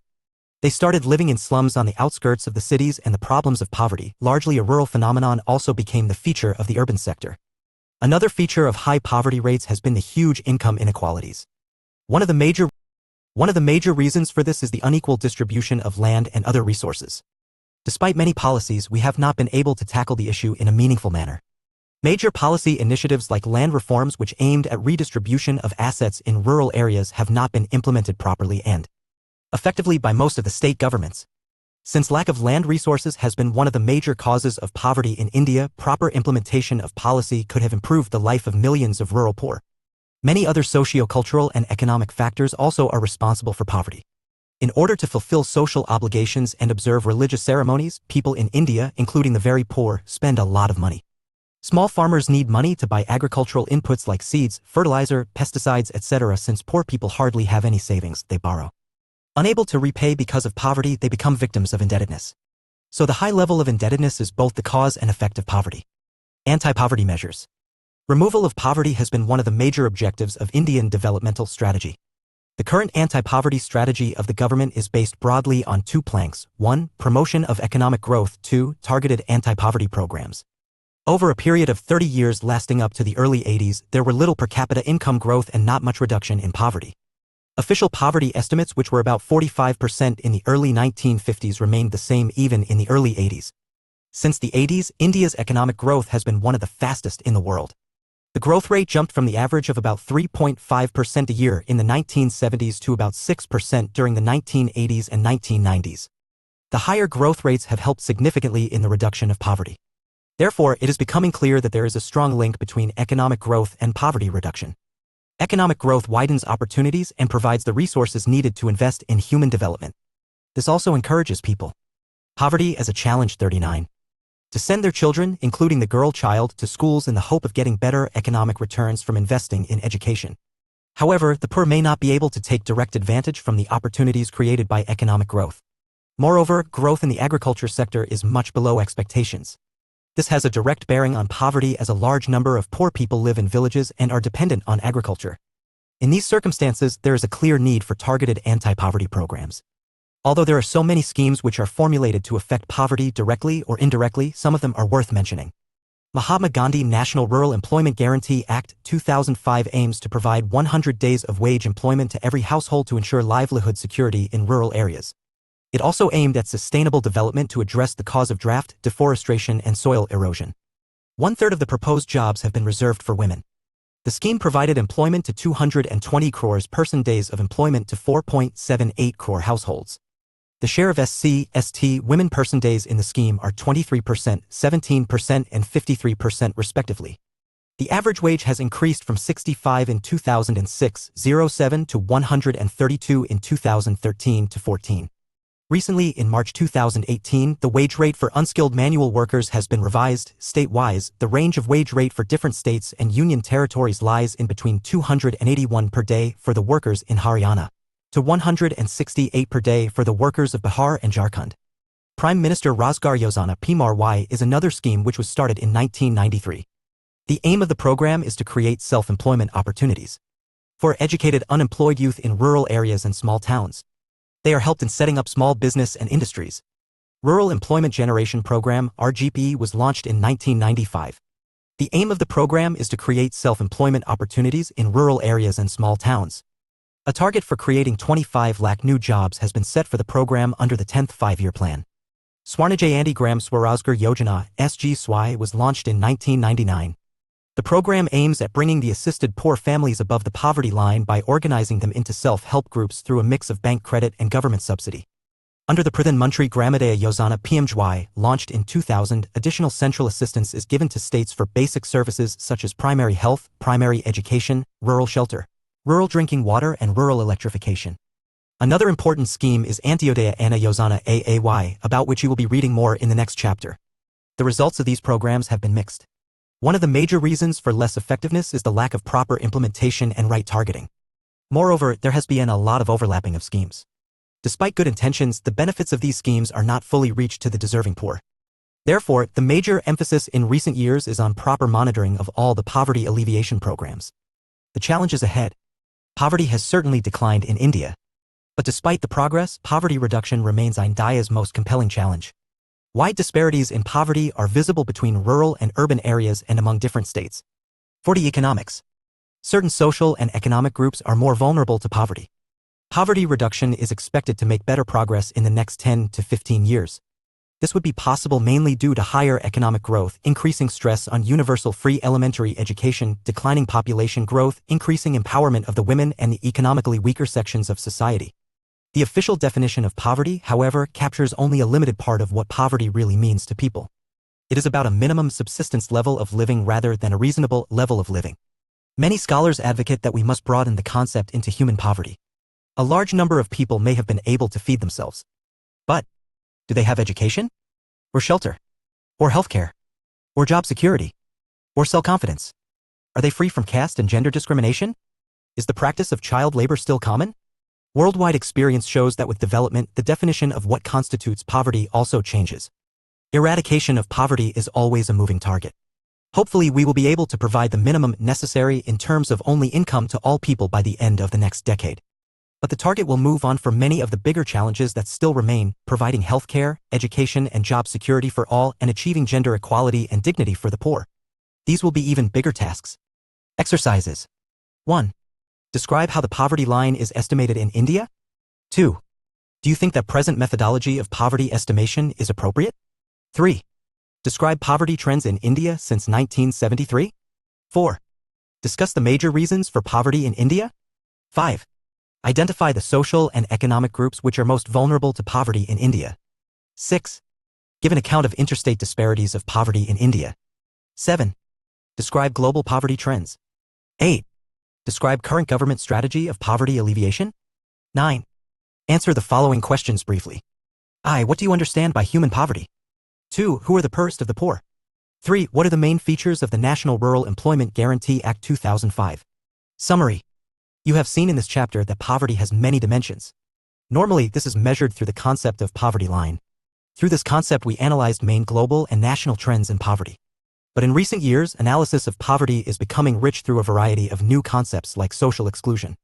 Similarly, the challenge is becoming bigger as scholars are broadening the concept into human poverty. Poverty as a challenge. 41.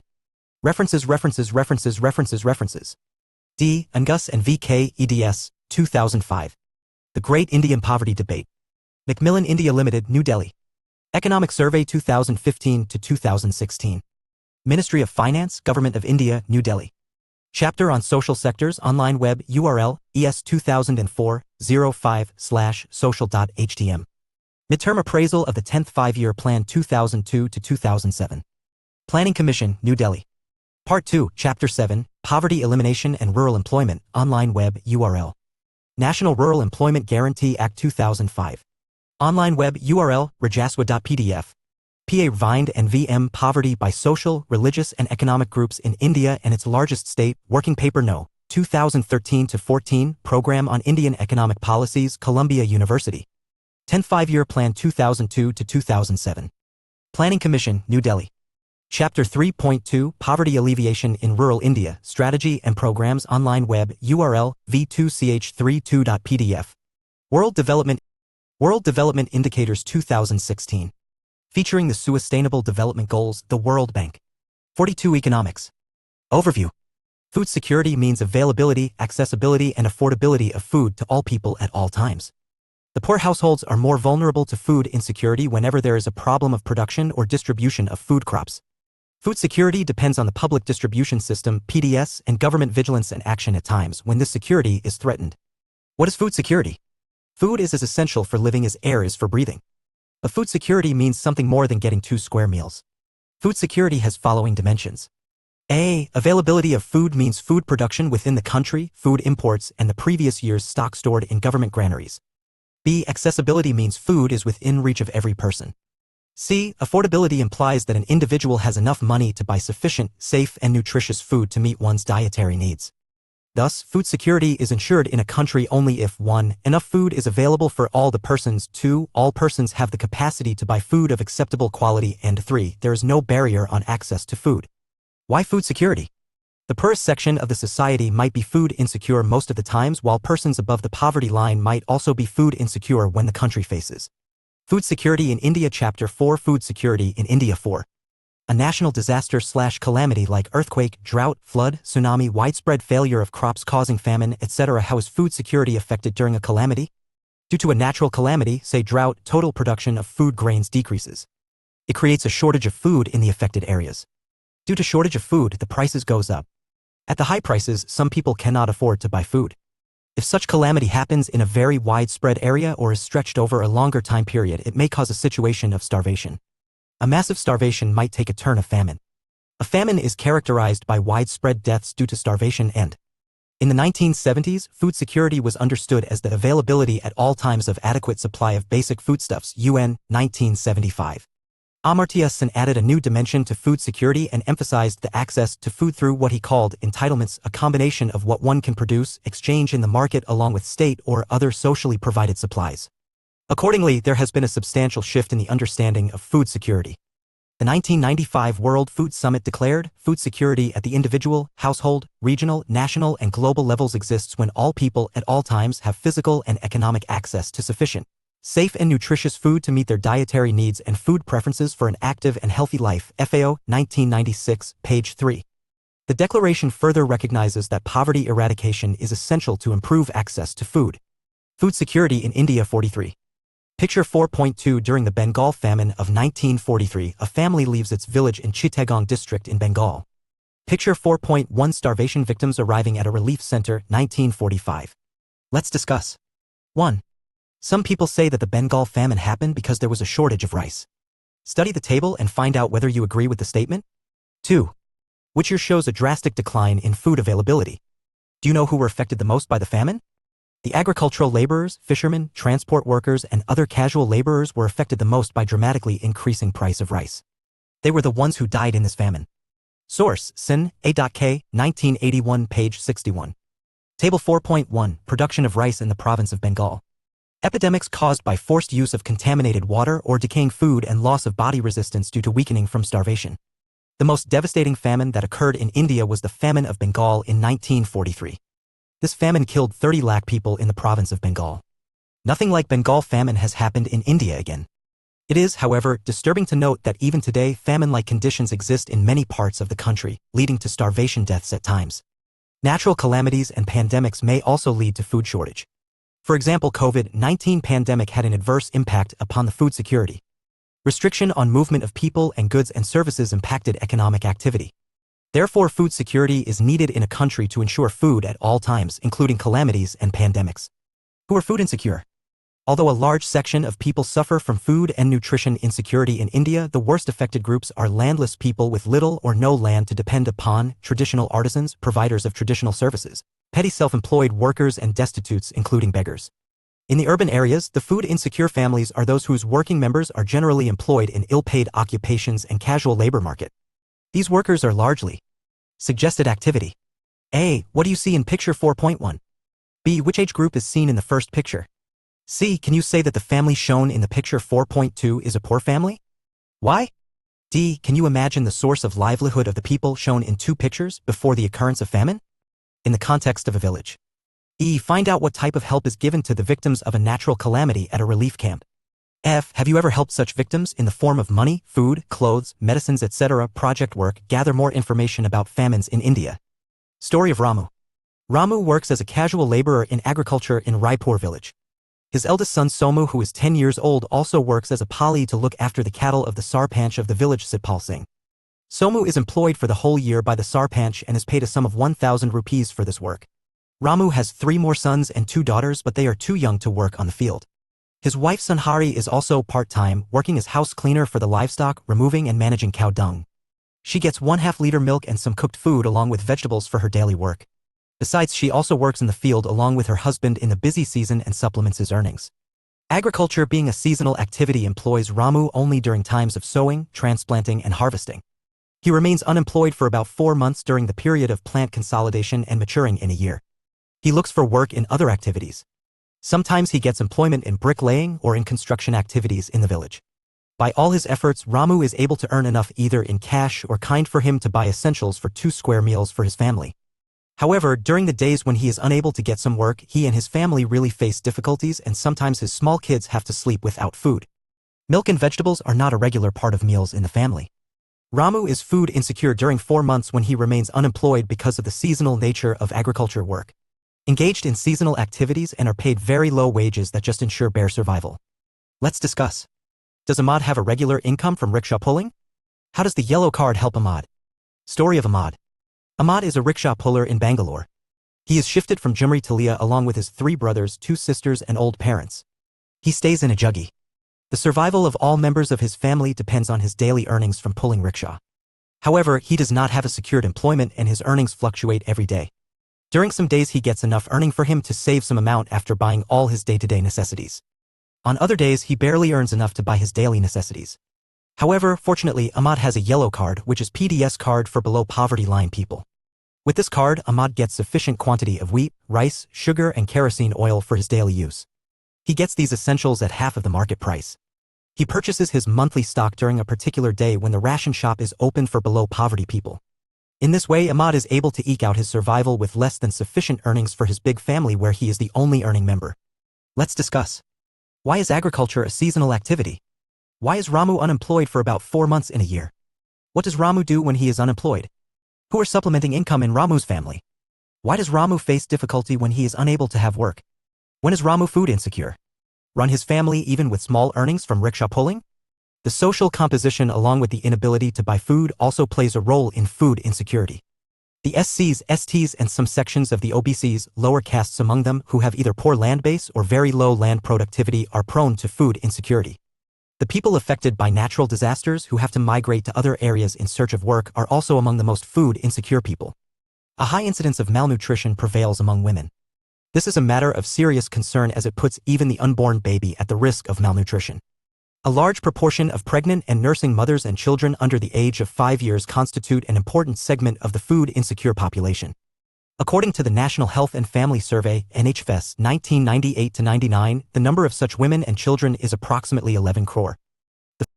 The food insecure people are disproportionately large in some regions of the country, such as economically backward states with high incidence of poverty, tribal and remote areas, regions more prone to natural disasters, etc. In fact, the states of Uttar Pradesh, eastern and southeastern parts, Bihar, Jharkhand, Orissa, West Bengal, Chhattisgarh, parts of Madhya Pradesh and Maharashtra account for largest number of food insecure people in the country.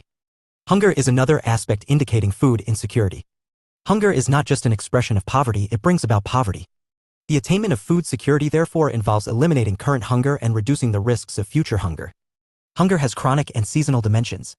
Chronic hunger is a consequence of diets persistently inadequate in terms of quantity and/or. 46. Economics. Quality. Poor people suffer from chronic hunger because of their very low income and in turn inability to buy food even for survival.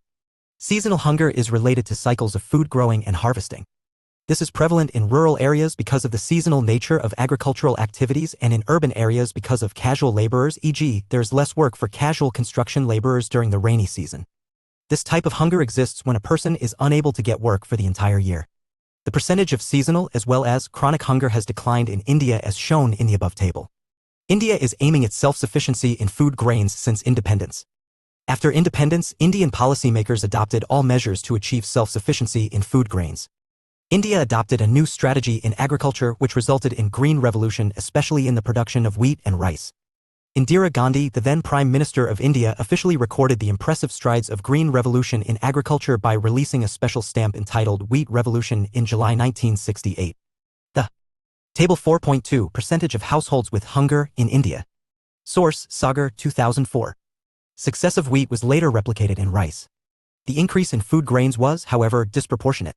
The highest rate of growth was achieved in Uttar Pradesh and Madhya Pradesh, which was 44.01 and 30.21 million tons in 2015-16.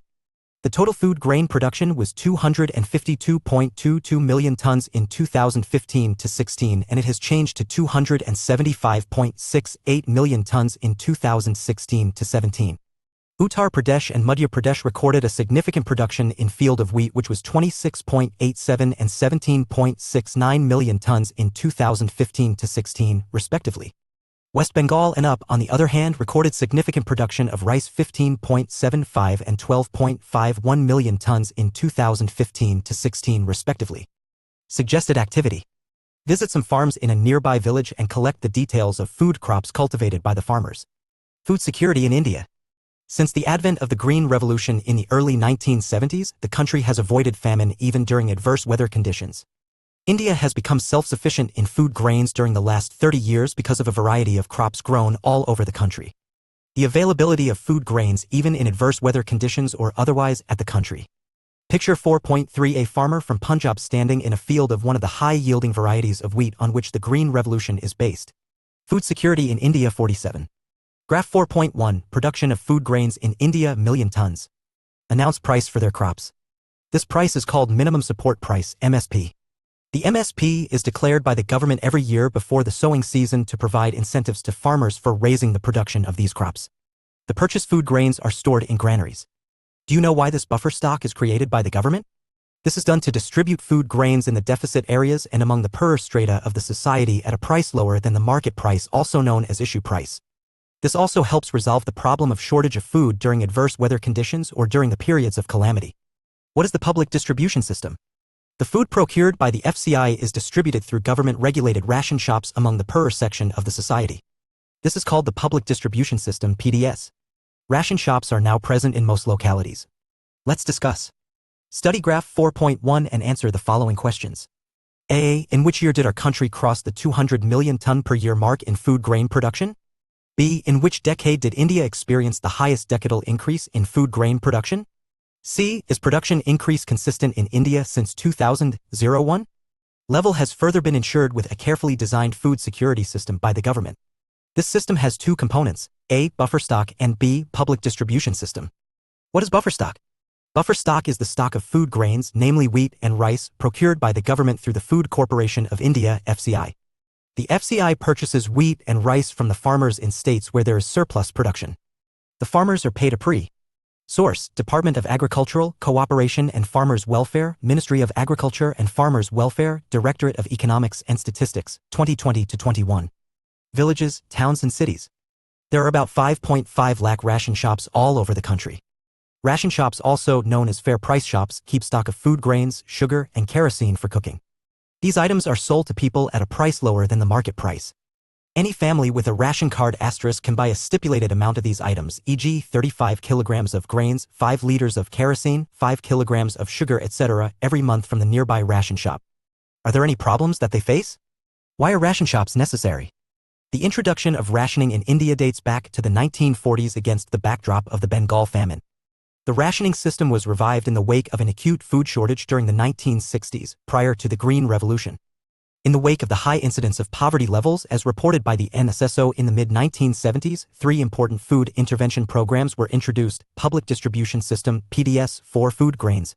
In existence earlier but strengthened thereafter, Integrated Child Development Services, ICDS, introduced in 1975 on an experimental basis, and Food for Work ***, FFW, introduced in 1977-78. Over the years, several new programs have been launched and some have been restructured with the growing experience of administering the programs. At present, there are several poverty alleviation programs, PAPs, mostly in rural areas, which have an explicit food component also. While some of the programs such as PDS, midday meals, etc. are exclusively food security programs, most of the PAPs also enhance food security. Employment programs greatly contribute to food security by increasing the income of the poor. Suggested activity. Gather detailed information about some of the programs initiated by the government which have food component. Hint: Rural Wage Employment Program, Employment Guarantee Scheme, Sampurna Gramin Rojgar Yojana, Midday Meal, Integrated Child Development Services, etc. Discuss with your teacher. Picture 4.4. ***. There are 3 kinds of ration cards: A. Antyodaya cards for the poorest of the poor, B. BPL cards for those below poverty line, and C. APL cards for all others. Suggested activity. Visit your area's ration shop and get the following details. 1. When does the ration shop open? 2. What are the items sold at the ration shop? 3. Compare the prices of rice and sugar from the ration shop with the prices at any other grocery shop for families below poverty line. 4. Find out, do you have a ration card? What has your family recently bought with this card from the ration shop? Food security in India. 49. The National Food Security Act, 2013. This act provides for food and nutritional security life at affordable prices and enables people to live a life with dignity. Under this act, 75% of the rural population and 50% of the urban population have been categorized as eligible households for food security. Table 4.3. Some important features of PDS. Note: W, wheat; R, rice; BPL, below poverty line; APL, above poverty line. Source: Food Corporation of India, updated on September 29, 2021, National Food Security Act, 2013. The coverage of PDS was universal with no discrimination between the poor and the non-poor. Over the years, the policy related to PDS has been revised to make it more efficient and targeted. In 1992, revamped public distribution system, RPDS, was introduced in 1,700 blocks in the country. The target was to provide the benefit SOFPDSTOREMOTEAND backward areas. From June 1997, in ARENEWEDATTEMPTTARGETPUBLICDISTRIBUTIONS. From June 1997, in ARENEWEDATTEMPTTARGETPUBLICDISTRIBUTIONS. WAS introduced to adopt the principle of targeting the poor in all areas. It was for the first time that a differential price policy was adopted for poor and non-poor. Further, in 2000, two special schemes were launched, viz. Antyodaya Anna Yojana ****AY and Annapurna Scheme, APS, with special target groups. Current status of public distribution system. Public distribution system, PDS, is the most important step taken by the Government of India (GOI) towards ensuring food security. In the beginning, 50 economics of poorest of the poor and indigent senior citizens, respectively. The functioning of these two schemes was linked with the existing network of the PDS. Some important features of PDS are summarized in Table 4.3. The PDS has proved to be the most effective instrument of government policy over the years in stabilizing prices and making food available to consumers at affordable prices. It has been instrumental in averting widespread hunger and famine by supplying food from surplus regions of the country to the deficit ones. In addition, the prices have been under revision in favor of poor households in general. The system, including the minimum support price and procurement, has contributed to an increase in food grain production and provided income security to farmers in certain regions. However, the public distribution system has faced severe criticism on several grounds. Instances of hunger are prevalent despite overflowing granaries. FCI godowns are overflowing with grains, with some rotting away and some being eaten by rats. Graph 4.2 shows the source: Food Corporation and India 2020-21, accessed on September 29, 2021. Graph 4.2, Central Food Grains, wheat plus rice, stock and minimum buffer norm, million tons. Difference in food grain stocks in Central Pool and its stocking norms. Antyodaya Anna Yojana (AY). AY was launched in December 2000. Under the scheme, 1 crore of the poorest among the BPL families covered under the targeted public distribution system were identified. Poor families were identified by the respective state rural development departments through a below poverty line (BPL) survey. 25 kilograms of food grains were made available to each eligible family at a highly subsidized rate of 2 per kg for wheat and 3 per kg for rice. This quantity has been enhanced from 25 to 35 kilograms with effect from April 2002. The scheme has been further expanded twice by additional 50 lakh BPL families in June 2003 and in August 2004. With this increase, 2 crore families have been covered under the AY. Food security in India 51. Let's discuss. Study the graph 4.2 and answer the following questions. In which recent year food grain stock with the government was maximum? What is the minimum buffer stock norm for the FCI? Why were the FCI granaries overflowing with food grains? In 2014, the stock of wheat and rice with FCI was 65.3 million tons, which was much more than the minimum buffer norms. However, these remained consistently higher than the buffer norms. The situation improved with the DISTRIBUTIONOFFOODGRAINSUNDER different schemes launched by the GOVERNMENT. THEREISAGENERAL consensus that high level of buffer stocks of food grains is very undesirable and can be wasteful. The storage of MASSIVEFOODSTOCKSHASBEEN responsible for high carrying costs, in addition to wastage and deterioration in grain quality. Freezing of MSP for AFEWYEARSSHOULDBECONSIDERED seriously.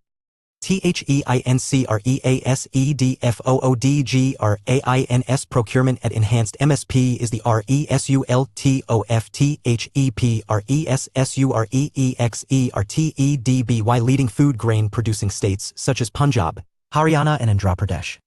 Moreover, as the procurement is concentrated in a few prosperous regions Punjab, Haryana, Western Uttar Pradesh, Andhra Pradesh and to a lesser extent in West Bengal, and mainly of two crops, wheat and rice, increase in MSP has induced farmers, particularly in surplus states, to divert land from production of coarse grains, which is the staple food of the poor, to the production of rice and wheat.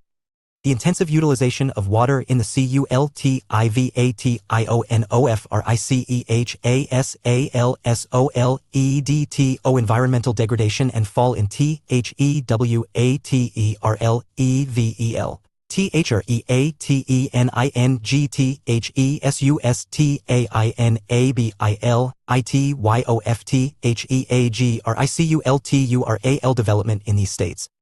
Picture 4.5 farmers carrying bags of grains to the granaries. Subsidy is a payment that a government makes to a producer to supplement the market price of a commodity. Subsidies can keep consumer prices low while maintaining a higher income for domestic producers. The rising minimum support prices, MSP, have raised the maintenance cost of procuring food grains by the government. Rising transportation and storage costs of the FCI are other contributing factors in this increase. 52 Economics. As per the NSSO report number 558, in rural India, the per person per month consumption of rice has declined from 6.38 kg in 2004 to 2005 to 5.98 kg in 2011 to 12. In urban India, the per person per month consumption of rice, too, has declined from 4.71 kg in 2004 to 2005 to 4.49 kg in 2011 to 12. Per capita consumption of PDS rice has doubled in rural India and increased by 66% in urban India since 2004 to 2005. The per capita consumption of PDS wheat has doubled since 2004 to 2005 in both rural and urban India. PDS dealers are sometimes found resorting to malpractices like diverting the grains to open market to get better margin, selling poor quality grains at ration shops, irregular opening of the shops, etc. It is common to find that ration shops regularly have unsold stocks of poor quality grains left. This has proved to be a big problem. When ration shops are unable to sell, a massive stock of food grains piles up with the FCI. In recent years, there is another factor that has led to the decline of the PDS. Earlier, every family, poor and non-poor, had a ration card with a fixed quota of items such as rice, wheat, sugar, etc. These were sold at the same low price to every family. The three types of cards and the range of prices that you see today did not exist. A large number of families could buy food grains from the ration shops subject to a fixed quota. These included low-income families whose incomes were marginally higher than the below-poverty line families. Now, with TPDS of three different prices, any family above the poverty line gets very little discount at the ration shop. The price for APL family is almost as high as open market price, so there is little incentive for them to buy these items from the ration shop. Role of cooperatives in food security.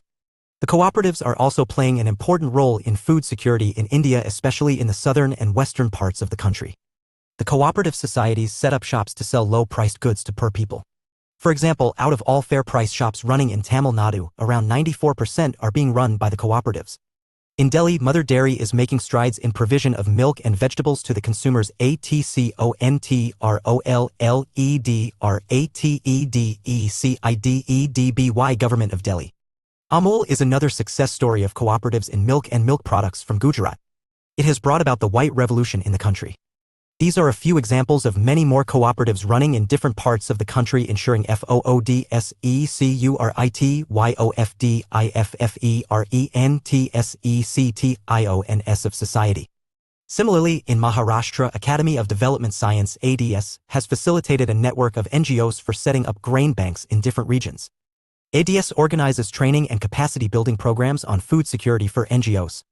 Grain banks are now slowly taking shape in different parts of Maharashtra. ADS efforts to set up grain banks to facilitate replication through other NGOs and to influence the government's policy on food security are thus paying rich dividends. The ADS Grain Bank program is acknowledged as a successful and innovative food security intervention. Exercises. 1. How is food security ensured in India? 2. Which are the people more prone to food insecurity? 3. Which states are more food insecure in India? 4. Do you believe that Green Revolution has made India self-sufficient in food grains? How? 5. A section of people in India are still without food. Explain? 6. What happens to the supply of food when there is a disaster or a calamity? 7. Differentiate between seasonal hunger and chronic hunger? 8. What has our government done to provide food security to the poor? Discuss any 2 schemes launched by the government? 9. Why buffer stock is created by the government? 10. Write notes on A. Minimum support price. B. Buffer stock. C. Issue price. D. Fair price shops. 11. What are the problems of the functioning of ration shops? 12. Write a note on the role of cooperatives in providing food and related items. Summary. Food security of a nation is ensured if all of its citizens have enough nutritious food available, all persons have the capacity to buy food of acceptable quality, and there is no barrier on access to food. The people living below the poverty line might be food insecure all the time, while better off people might also turn food insecure due to calamity or disaster.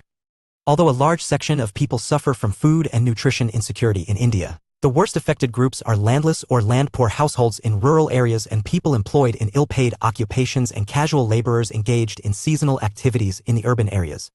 The food insecure people are disproportionately large in some regions of the country, such as economically backward states with high incidence of poverty, tribal and remote areas, regions more prone to natural disasters, etc. To ensure availability of food to all sections of the society, the Indian government carefully designed food security system, which is composed of 2 components, A. Buffer stock, and B. Public distribution system. In addition to PDS, various poverty alleviation programs were also started which comprised a component of food security.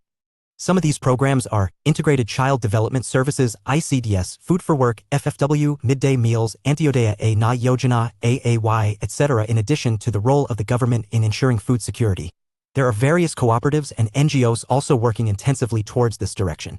54. Economics. REFE RENCES REFE RENCES REFE RENCES REFE RENCES REFE RENCES D. S. M. K. KB. Ramchandran N. ed. 2003. Towards a Food Secure India, Issues and Policies. Institute for Human Development, New Delhi. S.V. 2004.